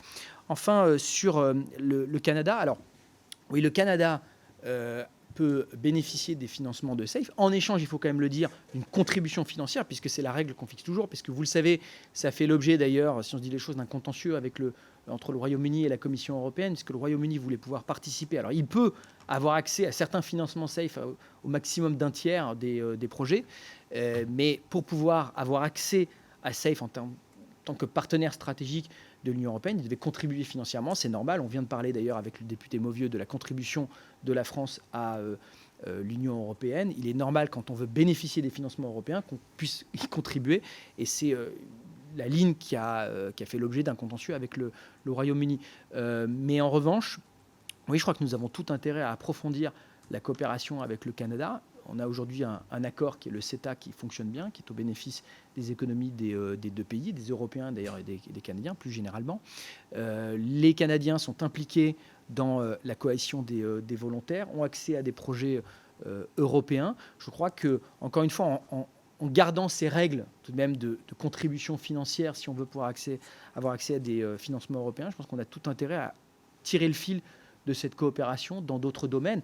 Je mentionnais tout à l'heure les questions technologiques, l'intelligence artificielle, le quantique, créer des écosystèmes en commun et puis prendre des initiatives de soutien à l'Ukraine. Je pense en tout cas qu'il y a une envie assez forte côté européen comme côté canadien. On a entendu le discours très clair de Mark Carney à Davos qui visait justement à pousser la diversification et la réduction de la dépendance du Canada, qui fait aujourd'hui, si je ne dis pas de bêtises, 2/3 de ses échanges avec les États-Unis et qui est en demande d'avoir des nouveaux partenaires ou l'approfondissement des relations avec nos partenaires. Merci beaucoup. La parole est à Sylvie Josserand pour le groupe Rassemblement national. Merci, Monsieur le Président. Monsieur le ministre, le 9 février 2026, dans un entretien accordé à la presse européenne, le président Macron a appelé à un nouvel emprunt européen via la création d'eurobonds, et ce, en réplique aux stratégies américaines et chinoises. 2 jours plus tard, le chancelier allemand Friedrich Merz lui a opposé une fin de non-recevoir, rappelant que la dette commune était réservée, je cite, à des situations exceptionnelles et que, je cite encore, nous devons faire avec l'argent dont nous disposons. Ainsi, l'Allemagne rappelle que la discipline budgétaire et la soutenabilité des comptes publics sont le préalable à toute ambition stratégique. Monsieur le ministre, alors que la dette publique française atteint les 3 500 milliards d'euros, soit près de 117% du PIB, dont plus de 1 200 milliards supplémentaires contractés depuis 2017, cette proposition d'emprunt commun formulée par Emmanuel Macron n'est-elle pas l'aveu de l'impuissance de l'exécutif français du fait de la dette abyssale de la France? Et dès lors qu'un emprunt commun nécessiterait l'unanimité des États membres, cette proposition d'emprunt commun est-elle sérieuse ou relève-t-elle d'un nouvel exercice de communication présidentielle? Je vous remercie. Merci Madame la députée, Monsieur le ministre. Merci Monsieur le Président, merci Madame la députée. Bon, on peut décider d'abandonner toute forme d'ambition, toute forme de leadership pour notre pays sur la scène européenne. C'est manifestement ce que vous avez l'air de vouloir. Je constate qu'en 2017, lorsque nous avons eu le discours de la Sorbonne sur la souveraineté européenne, beaucoup pensaient que les ambitions qui étaient fixées étaient inatteignables, peut-être une lubie française. Quelques années plus tard, nous faisons des eurobonds, nous faisions un emprunt commun pour pouvoir surmonter collectivement la crise du Covid et relancer nos économies. La France a été l'un des premiers bénéficiaires du plan Next Generation EU, qui est le grand emprunt dans le cadre du Covid. Je constate que des sujets comme la défense européenne, comme la préférence européenne, qui là aussi, il y a quelques années, étaient encore tabous, sont aujourd'hui au cœur des débats, que nous avons déjà utilisé, je le mentionnais tout à l'heure à certains de vos collègues, des eurobonds il y a juste 2 mois pour pouvoir continuer le soutien à l'Ukraine. Peut-être que là aussi, vous y étiez opposé par principe. Et au fond, une fois de plus, moi, je n'ai jamais entendu, je le dis là comme parlementaire, j'ai jamais entendu le Rassemblement national s'opposer aux différentes mesures exceptionnelles qui ont pu être prises, que ce soit pour soutenir le pouvoir d'achat des Français, que ce soit pour faire face à la crise du Covid, mais toujours s'opposer en revanche à tous les projets de réduction des dépenses publiques que nous avons pu porter, ou de maîtrise, par exemple, de notre modèle social, dans le cas, par exemple, de la réforme des retraites.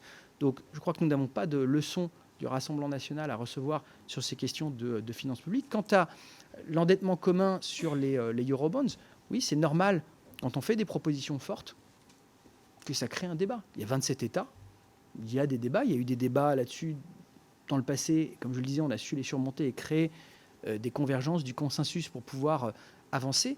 Mais ça a évidemment énormément de sens, aussi bien sur le plan des besoins d'investissement, la défense, l'intelligence artificielle, le quantique, je me répète, mais dans tous ces domaines, on a besoin d'investissements publics comme privés, mais aussi sur le plan financier, puisque quand on sait que quand on emprunte un commun au niveau européen, on le fait avec généralement un taux d'intérêt qui est inférieur à celui des États individuels pour l'immense majorité des États, et donc c'est intéressant sur le plan économique et financier.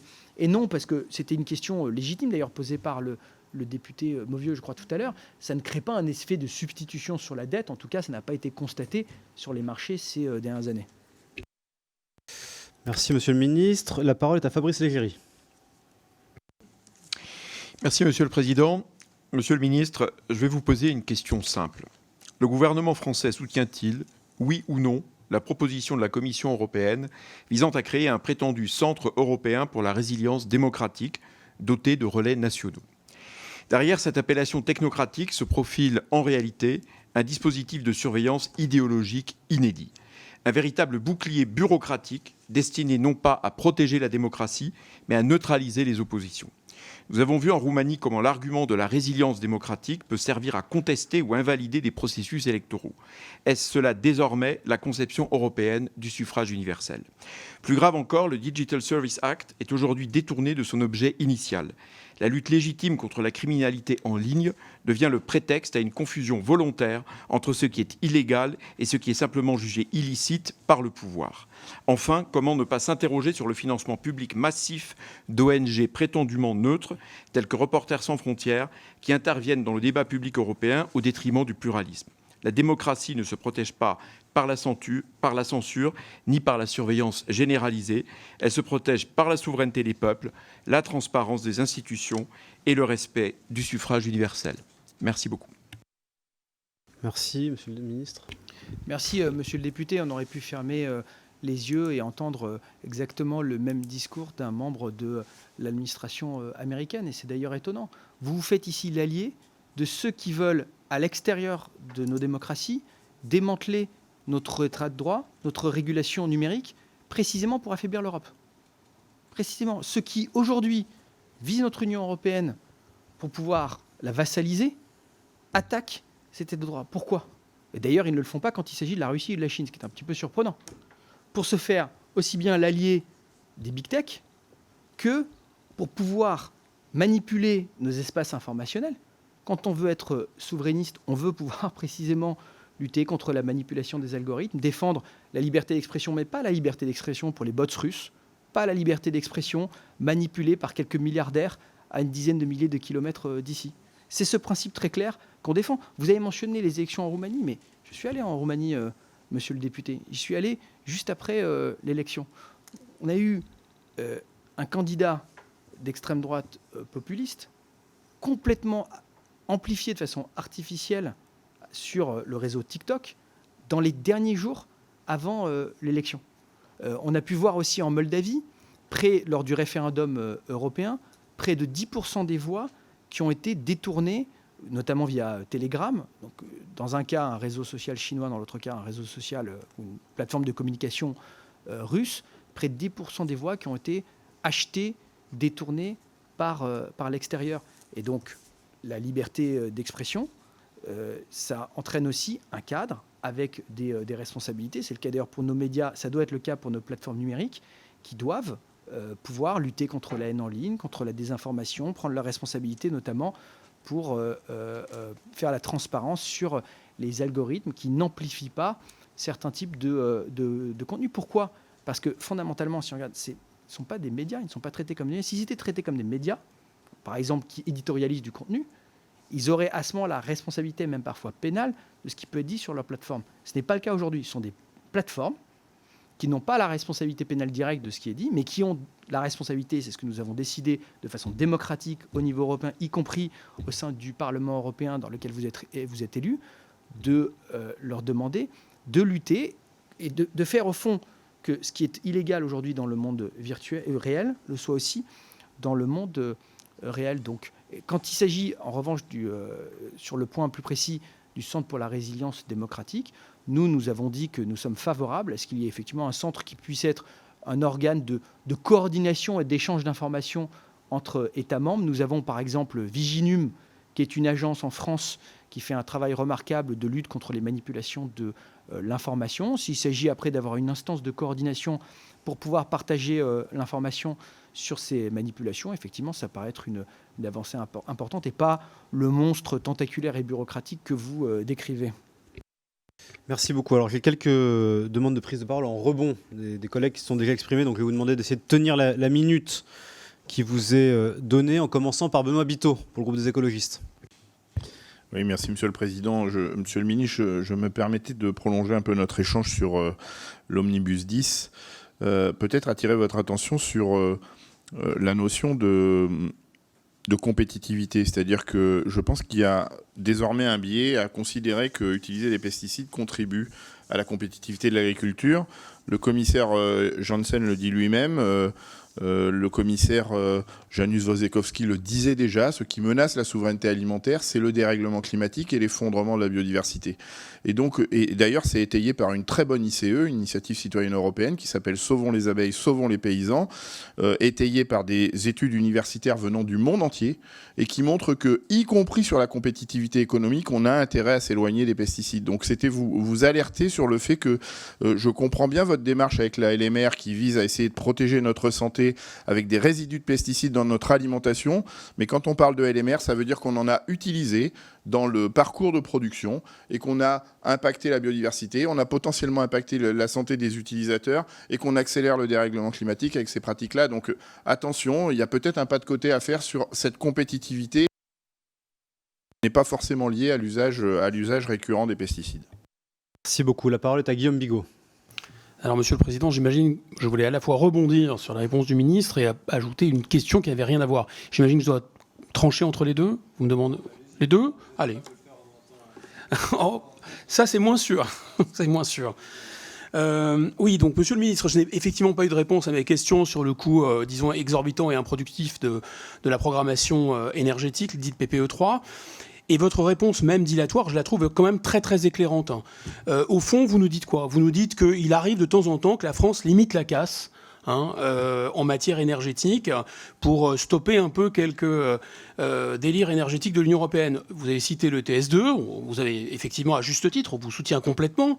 Réintégration du nucléaire, vous y avez fait allusion aussi dans les énergies décarbonées, contre le lobbying fait par notre couple allemand, vous savez, le fameux couple là, auquel on n'est pas en couple, enfin c'est pas comme ça. Et puis renoncer à des objectifs absurdes en matière d'arrêt des véhicules thermiques. Bon, tout ça est bel et bon, mais en fait en creux vous reconnaissez que nous n'avons plus la main sur les questions énergétiques et de temps en temps on est juste capable de sauver la casse. Mais moi ma question elle porte sur la casse. Alors pourquoi il y a la casse? En dépit de ce que prévoient les traités sur la clause de souveraineté énergétique et notamment le choix par chaque pays doté d'un gouvernement démocratique du mix énergétique. Mais en fait, comme vous le savez, il y a une majorité qualifiée pour la politique énergétique maintenant. Et puis en plus, comme vous le savez, il y a des initiatives intempestives de Mme von der Leyen dans le domaine. Et donc vous répondez pas du tout au fait que le gouvernement ne fait que se borner à transposer des dingueries énergétiques qui vont nous coûter très cher. C'est peut-être rationnel du point de vue allemand, c'est totalement irrationnel. Les centrales nucléaires ne sont pas faites pour être stoppées, relancées, etc. Enfin, vous connaissez tout ça par cœur, j'imagine. Voilà, ça c'était le rebond. Et alors la question après, j'imagine? Allez-y. Dans la foulée. Dans la foulée. Alors, c'est une question, c'est aussi sur la Syrie, en fait, parce que l'Agence de l'Union européenne pour l'asile a publié en décembre 2025 une mise à jour de ses orientations sur la Syrie post-Assad qui m'a beaucoup intéressé, dans le cadre donc de l'harmonisation du régime d'asile européen commun. Le rapport, qu'est-ce qu'il dit? Il rappelle des faits. La transition syrienne instaure un régime présidentiel fort avec l'islam comme religion du président, une jurisprudence islamique comme source législative dans ce pays, sans garantie pour les libertés. Bon, ça c'est du fait, on constate ça évidemment. Mais le document ne fait pas que ça. Le document cite un large éventail d'acteurs qui peut causer des persécutions. Le reconnaît, mais le document exclut 2 catégories de profils à risque pour obtenir le statut de réfugié au plan européen. Alors je vous les cite, les chrétiens. Bon. Et deuxièmement, les personnes perçues, je cite, comme ayant transgressé des normes religieuses ou morales, du point de vue de l'ex-Al-Qaïda qui dirige la Syrie. En revanche, les personnes perçues comme ayant des liens avec l'État islamique sont considérées comme très probablement éligibles au statut de réfugié, malgré les considérations d'exclusion. Cette hiérarchie inversée, priorisant d'anciens membres de l'État islamique sur des chrétiens, historiquement victimes en Syrie, soulève à mon avis des questions de valeur européenne. Merci, Monsieur le ministre, comment la France se positionne-t-elle? Merci beaucoup. La parole est à Frédéric Petit. Merci, Monsieur le ministre.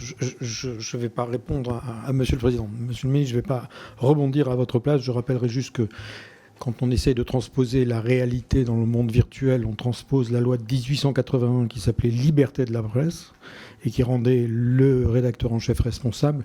Et puis je rappelle aussi que notre nucléaire, il a besoin d'interconnexion, il a besoin d'un réseau européen justement pour ne jamais s'arrêter. Monsieur le ministre, je voulais vous poser une question plus profonde et que je vois très absente du débat aujourd'hui. C'est le rôle de l'euro. Est-ce que vous savez que moi j'ai 2 portefeuilles, monsieur le ministre, puisque j'habite à Cracovie, et qu'il faut que je change à chaque fois et que je ne mélange pas mes petites pièces. Bon, au-delà de l'anecdote, je pense qu'il y a une réflexion qui est absente aujourd'hui, dont j'entends peu parler, à part dans le parti que je représente, sur le passage à l'échelle du rôle de l'euro aujourd'hui dans le monde qui nous arrive. Donc vous savez que tous les pays qui ne sont pas encore à l'euro ont voté l'euro déjà, au moment du référendum, sans date. Mais la Pologne a voté qu'elle voulait adopter l'euro en 2004. Nous avons des pays qui y sont passés. Plus les pays y passent, mieux ça se passe, je dirais. Les derniers pays se sont passés relativement facilement. Donc, est-ce qu'il y a, de votre côté, une envie de reprendre cet euro, non plus comme un espèce de confort qui évite à un pauvre député d'avoir 2 portefeuilles, mais est-ce qu'il y a quelque chose qui est de l'ordre de plus stratégique, qui me semblerait beaucoup, beaucoup plus adapté à la dollarisation et à cette forme de vassalisation sous-jacente à cause de la force un peu illégale du dollar, puisqu'ils n'ont plus besoin d'être changeables. Merci beaucoup. Je crois qu'il y a encore 2 rebonds, non, il me semble. 3 rebonds. Est-ce que vous voulez commencer à répondre déjà à ça et puis allez-y. Bon, en commençant par Kevin Maubieu, puis ensuite Monsieur Légéry. Madame Josserand, vous vouliez aussi, non? Une autre question. Bah, on y reviendra après. Allez-y, Monsieur Maubieu. Merci, Monsieur le Président. Je vais faire très rapide puisque c'est un rebond effectivement sur les questions que j'ai posées. Je n'avais pas eu de réponse. Il y en a eu une partie sur ma dernière question qui a été donnée à une autre question, mais qui ne me convainc pas par rapport aux auditions qu'on a menées dans le cadre de la communication que j'organise, que je mène. La dernière question, c'était celle de savoir si le fait que l'Union européenne monte en charge, monte en puissance sur son endettement, est-ce qu'il va y avoir un impact sur la capacité de la France à lever de la dette et sur les taux d'intérêt? Alors vous avez répondu en partie. En disant que ce n'était pas constaté. Effectivement, pour l'instant, ce n'est pas constaté. Ça, on est tous d'accord. La question étant, in fine, de savoir si ça continue et si on continue à monter en charge, et ce qui va être le cas, et ce que souhaite le président de la République. Est-ce qu'il n'y a pas un risque pour la dette française et pour la charge de la dette française avec des hausses de taux d'intérêt? Vous avez, dans votre réponse tout à l'heure, indiqué que selon vous, c'était pas un risque, c'était pas identifié. Ce qui me surprend, puisque dans les auditions qu'on a menées, vos services nous ont dit que c'était un risque qu'ils surveillaient. Merci beaucoup. Monsieur Légéry.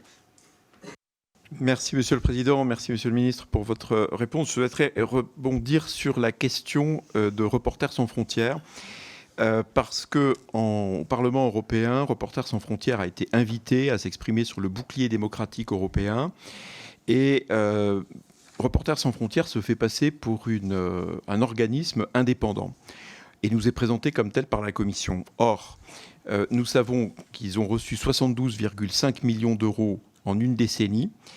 Et je souhaitais savoir si, en écho à ce qu'a dit le président de la République à propos de Reporters sans frontières, à qui il pensait pour décerner des labels de respectabilité aux médias, je voulais savoir s'il y a dans la politique française l'intention de confier un rôle à Reporters sans frontières au niveau du bouclier démocratique européen. Merci beaucoup. Merci beaucoup. Et enfin, Madame Josserand.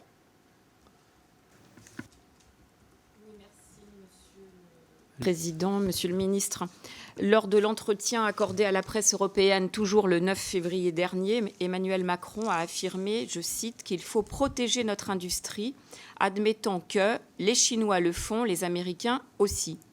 Après 8 années d'apologie du libre-échange, le président reconnaît enfin le bien-fondé de l'orientation défendue de longue date par Marine Le Pen, qui est l'impérieuse nécessité de protéger activement nos industries stratégiques. Toutefois, Emmanuel Macron appelle à une préférence européenne dans des secteurs clés, chimie, acier, automobile, défense, précisant qu'il ne s'agit pas d'être protectionniste.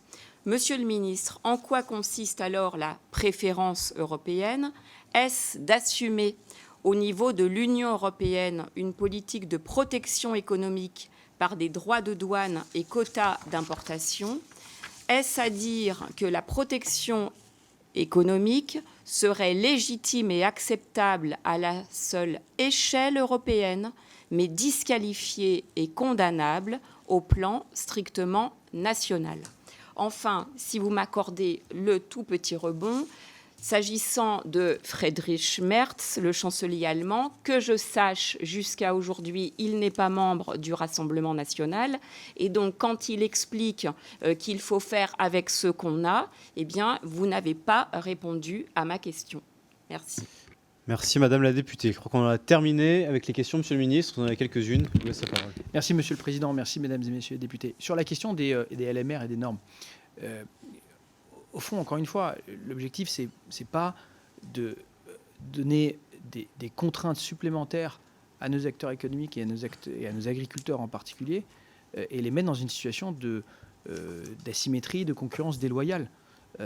Et c'est pour ça que nous avons toujours soutenu le principe des mesures miroirs. Dans les accords de libre-échange, de faire respecter, par exemple, la reconnaissance de l'accord de Paris comme clause essentielle, d'avoir la réciprocité sur les normes, et c'est ce que je vous disais tout à l'heure, sur le changement de doctrine qui doit avoir lieu et que nous poussons avec la ministre de l'Agriculture sur la question des LMR, c'est-à-dire de dire plus de tolérance pour les importations de pesticides, de substances ou d'additifs alimentaires qui sont interdites en Europe, plus de tolérance à l'importation. Et encore une fois, non seulement pour des raisons sanitaires et environnementales, mais aussi vraiment, encore une fois, pour des raisons de bon sens sur le plan commercial, pour ne pas exposer nos acteurs à de la concurrence déloyale. Et donc, on a à la fois toujours soutenu la simplification d'un certain nombre de normes qui peuvent peser sur nos acteurs, et en même temps de pouvoir les protéger face à la concurrence internationale. C'est vraiment une mesure de bon sens. Et on a eu là, je pense, des avancées importantes en termes d'annonces de la part de la Commission, aussi bien sur les mesures miroirs que sur le renforcement des contrôles, mais nous serons extrêmement vigilants à continuer et à renforcer la protection de nos agriculteurs. C'est d'ailleurs aussi, si vous me permettez, pour cela qu'on s'est battu avec certains partenaires, par exemple comme l'Italie, pour renforcer la PAC au sein du prochain cadre financier pluriannuel. Vous savez que dans la proposition initiale de la Commission, 20% des paiements directs de la PAC étaient fondus avec d'autres fonds qui auraient pu aller vers les fonds JAI ou vers les politiques de cohésion. Nous sommes battus pour sanctuariser au maximum les fonds de la politique agricole commune, ce qui nous permet aujourd'hui de pouvoir dire aux agriculteurs français que 100% des fonds de la PAC pourront être versés lors de la PAC actuelle, pourront être versés lors de la prochaine programmation budgétaire européenne. Sur la question de la Syrie, notre objectif en Syrie est toujours le même, et ça s'est d'ailleurs encore illustré à travers, il y a quelques semaines, je crois au moment de Noël, par des frappes qui ont été menées par la France, c'est bien sûr de lutter contre le terrorisme islamiste et de lutter contre Daesh. C'est ce que nous faisons à la fois dans le dialogue exigeant que nous avons avec les autorités syriennes précisément pour lutter contre la résurgence du terrorisme. C'est ce que nous faisons aussi dans la coopération avec nos partenaires dans la région. C'est ce que nous soutenons bien sûr au niveau européen. Sur le traitement des demandes d'asile, en France, elles font l'objet de traitement par l'OFPRA puis la CNDA, qui sont, comme vous le savez, des instances indépendantes. Sur la question de l'endettement, il n'est pas incompatible de dire que nous n'avons pas vu d'effet de substitution ou d'impact sur les taux d'intérêt français et de dire que, bien sûr, que nous surveillons cela. Il est tout à fait naturel que nos autorités économiques à Bercy surveillent l'impact que ça peut avoir sur le taux d'intérêt. Mais au fond, l'objectif, qu'est-ce que c'est ? C'est de pouvoir en commun emprunter et investir de façon moins chère qu'on le fait au niveau national, premièrement, et deuxièmement, d'investir en commun pour pouvoir éviter la fragmentation. Ça me permet de répondre aussi à la question sur la préférence européenne. Pourquoi la préférence européenne ? Et parce que dans les domaines dont on parle, que ce soit par exemple sur le plan militaire, sur le plan technologique, si on veut pouvoir réduire nos dépendances face à des acteurs comme les Américains et les Chinois et passer à l'échelle, on a besoin de projets communs dans lesquels les Français prennent tout leur part. Et d'ailleurs, c'est moi vous dire, Madame la députée, que si on se dit les choses franchement, quand je vais parfois, pourquoi il y a une réticence de certains de nos partenaires parfois sur la préférence européenne ? Je vous le dis de façon assez directe, mais parce qu'ils ont le sentiment que c'est la préférence française. Mais parce que quand vous allez, mais allez-y, allez demander à vos collègues européens préférence européenne, mais ils disent, bah oui, c'est parce que c'est l'industrie française qui va en profiter. Donc, quand on est ici, parfois on nous dit, vous ne défendez pas assez les intérêts de la France, et je peux vous dire que ce n'est pas du tout ce que j'entends quand je vais à l'étranger. Quand je vais à l'étranger, on nous dit, les Français, sur chaque texte, sur chaque financement, ils se battent à chaque fois pour défendre leurs intérêts. Et oui, on se bat pour défendre nos intérêts, mais on a besoin aussi de coopérer, parce que fondamentalement, si on veut pouvoir passer à l'échelle, je vous parlais du spatial, le spatial, il n'y a pas de solution si on part en solo. Si on voit l'émergence d'acteurs américains et qui font l'objet de préférence, parce que fondamentalement, SpaceX, Musk, il y a un talent, un génie industriel, technologique qui est incontestable. Enfin, fondamentalement, il s'est quand même tiré par de la subvention publique de la NASA. Quand ils font des tirs de SpaceX, alors il y a des tirs commerciaux, privés, mais quand ils sont tirés par la NASA, c'est dans des prix qui sont au-dessus des prix du marché. Et donc, si à un moment, nous, on veut pouvoir aussi réduire les dépendances que ça peut représenter sur les télécommunications, sur la défense, il faut qu'on ait un des acteurs européens dans lesquels nos acteurs industriels vont prendre toute leur part. Prenez l'émergence, par exemple, de ce qu'on appelle Bromo, la fusion entre Thales, Airbus et Leonardo. Évidemment que les acteurs industriels français auront une part importante avec nos partenaires italiens et allemands. Et il faut qu'on puisse faire de la commande publique. Pour répondre précisément sur votre question sur la préférence européenne, ça passe parfois par de la protection. Effectivement, droit de douane, notamment face à la concurrence déloyale, on le fait en conformité avec le droit international commercial. Ça peut passer par de la protection, ça peut passer par de la subvention ou des incitations, et puis ça peut passer effectivement par de la commande publique. Aujourd'hui, nos entreprises, elles demandent beaucoup de commandes publiques. Il faut le faire au niveau national. C'est ce qu'on fait là, par exemple, le ministre de la fonction publique, David Amiel, a annoncé il y a quelques semaines la volonté de renforcer aussi la commande publique nationale pour réduire nos dépenses technologiques à des solutions américaines, notamment pour l'administration. Mais évidemment, il faut le faire au niveau européen pour passer à l'échelle.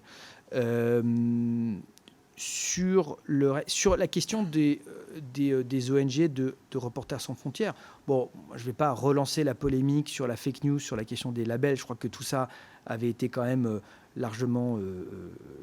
on y avait répondu de façon très claire à cette sorte de rumeur qui avait émergé un peu sur les réseaux sociaux. En revanche... Pardon, monsieur le ministre, vous dites qu'il y a une fake news, il n'y a jamais eu de volonté de la part du gouvernement. Non, mais de labelliser de l'information, non. Je crois que le président avait été très clair là-dessus. Pardon. En revanche, laissez parler le ministre, s'il vous plaît. en revanche, on a des règles de droit européens, le DSA, qui vise encore une fois à demander aux plateformes numériques, notamment étrangères, de fait, américaines, russes, chinoises, de se responsabiliser dans leur comportement quand il s'agit de lutter contre la haine en ligne, de lutter contre la désinformation, notamment quand il s'agit d'ingérences étrangères, ou de faire la transparence sur l'utilisation des algorithmes. Encore une fois, le centre de résilience démocratique visera essentiellement quand même à partager de l'information. Nous, on a veillé à ce qu'il ne s'agisse pas d'une volonté par la Commission de centraliser des expertises, des compétences que nous avons déjà en propre, par exemple à travers Viginu. Mais quand il s'agit de faire de la coordination et du partage d'informations, nous y sommes bien sûr favorables. Et je pense que des ONG comme Reporters sans frontières, dont la mission principale est quand même de lutter pour la liberté de la presse et l'intégrité des journalistes à travers le monde, notamment qui font face à des régimes autoritaires, je pense qu'il est normal qu'on puisse avoir une relation partenariale avec ces ONG qui ont une valeur ajoutée. Je me suis battu pour que la Commission européenne, et c'est une discussion qui est toujours en cours d'ailleurs, et je serai extrêmement vigilant pour le prochain cadre financier pluriannuel, qu'elle soit le plus transparente possible dans le contrôle des financements des ONG, d'ailleurs de tous les acteurs européens. La Cour des comptes européenne avait souligné une forme d'opacité de la part de la Commission européenne dans les financements d'ONG. On a pu voir notamment, et je suis très sensible, des ONG qui ont pu se compromettre avec des discours proches des frères musulmans, de l'islamisme ou de l'antisémitisme. C'est évidemment inacceptable que l'Union européenne aille soutenir des acteurs qui sont contraires aux valeurs européennes, la démocratie, la tolérance, l'universalisme, etc. Et donc là, on sera extrêmement vigilant là-dessus. Moi, ce que je pense, j'ai porté ce combat avec plusieurs collègues, comme ma collègue autrichienne et le néerlandais au sein du Conseil, pour qu'on renforce les moyens de contrôle en amont à travers des chartes de valeurs, des engagements des porteurs de projets, en aval aussi, et qu'on fasse toute la transparence sur les financements européens. Je parlais tout à l'heure des dépenses administratives. Bien sûr, encore une fois, l'argent du contribuable doit être contribuable national qui va à l'Union européenne, doit être contrôlé. Et donc sur tous les financements, on sera extrêmement vigilant. Mais je ne partage pas, pour dire franchement, l'inquiétude sur ce centre de résilience qui vise quand même avant tout à coordonner l'information et faire du partage d'informations pour lutter contre les risques de manipulation de l'information. Je crois que j'ai répondu à peu près à toutes les questions. Il y a la question de Frédéric Petit sur l'euro numérique. Ah, sur l'euro, pardon, oui. Sur l'euro, oui, totalement, je partage. À la fois face à ce que vous avez dit, c'est-à-dire la dollarisation de l'économie internationale, qui est un instrument de puissance. C'est ce que l'un de nos présidents de la République a appelé le privilège exorbitant des Américains, et qui a un impact direct sur notre capacité à répondre, par exemple, à l'extraterritorialité des sanctions américaines. Bon, et vous savez que nous nous sommes toujours battus contre cette extraterritorialité. renforcer le rôle international de l'euro. Ça passe par une meilleure intégration de certaines politiques économiques et fiscales. C'est pour ça que nous avons proposé, par exemple, l'émergence d'un trésor européen. Ça passe aussi, d'ailleurs, par l'émergence de l'euro numérique. Ce qu'on voit aujourd'hui, c'est un débat un peu nouveau, mais qui est important. Le risque que fait peser aussi la dépendance à des systèmes de paiement américains. Aujourd'hui, la domination d'acteurs, alors un peu moins en France que nous avons CB, mais la domination d'acteurs comme Visa et Mastercard peut poser des questions en termes de dépendance. Et donc avoir là l'émergence d'un euro numérique permet d'avoir un système de paiement souverain, indépendant, qui sera dérisqué d'une certaine façon des acteurs extérieurs. Donc oui, c'est effectivement, là je crois que c'est un débat important qui doit avoir lieu, qui a été évoqué d'ailleurs lors de la retraite à Liège et qui doit faire partie des priorités en 2026, absolument. Bien, merci beaucoup. Monsieur Bigot, vous voulez encore une question? Un dernier point, parce que vous désavouez complètement la position qui a été prise par l'Agence européenne sur l'asile. Pour être très franc, moi, on peut continuer l'échange parce que je ne connais pas la position sur ce sujet. Il me semble que les minorités religieuses, et par exemple vous avez mentionné la question des chrétiens, il est évident que les chrétiens qui, au Moyen-Orient ou ailleurs, font l'objet de persécutions, doivent pouvoir évidemment être éligibles à l'asile en France ou en Europe. Très bien, mes chers collègues, on a terminé avec l'audition de cet après-midi en remerciant le ministre pour l'étendue de ses réponses sur des sujets extrêmement variés. Merci beaucoup pour la précision des réponses et pour le temps que vous nous avez accordé. Prochaine réunion de notre commission mercredi prochain à 15h avec la communication de Mme Colette Capdevielle sur la politique de l'Union européenne en matière de logement et de tourisme, et puis l'examen dans le cadre d'une discussion générale du rapport d'information sur la politique commune de la pêche de Mme Liliana Tanguy et de M. Damien Girard, de la proposition de résolution européenne de Mme Anna Pic et de plusieurs de ses collègues visant à promouvoir une pratique de la pêche durable et respectueuse des ressources halieutiques et des océans, et de la proposition de résolution européenne de M. Aurélien Lopez Ligori et plusieurs de ses collègues visant à sauvegarder la pêche française en Méditerranée. Voilà, mes chers collègues, bonne fin de journée. Encore merci, Monsieur le Ministre, et à bientôt.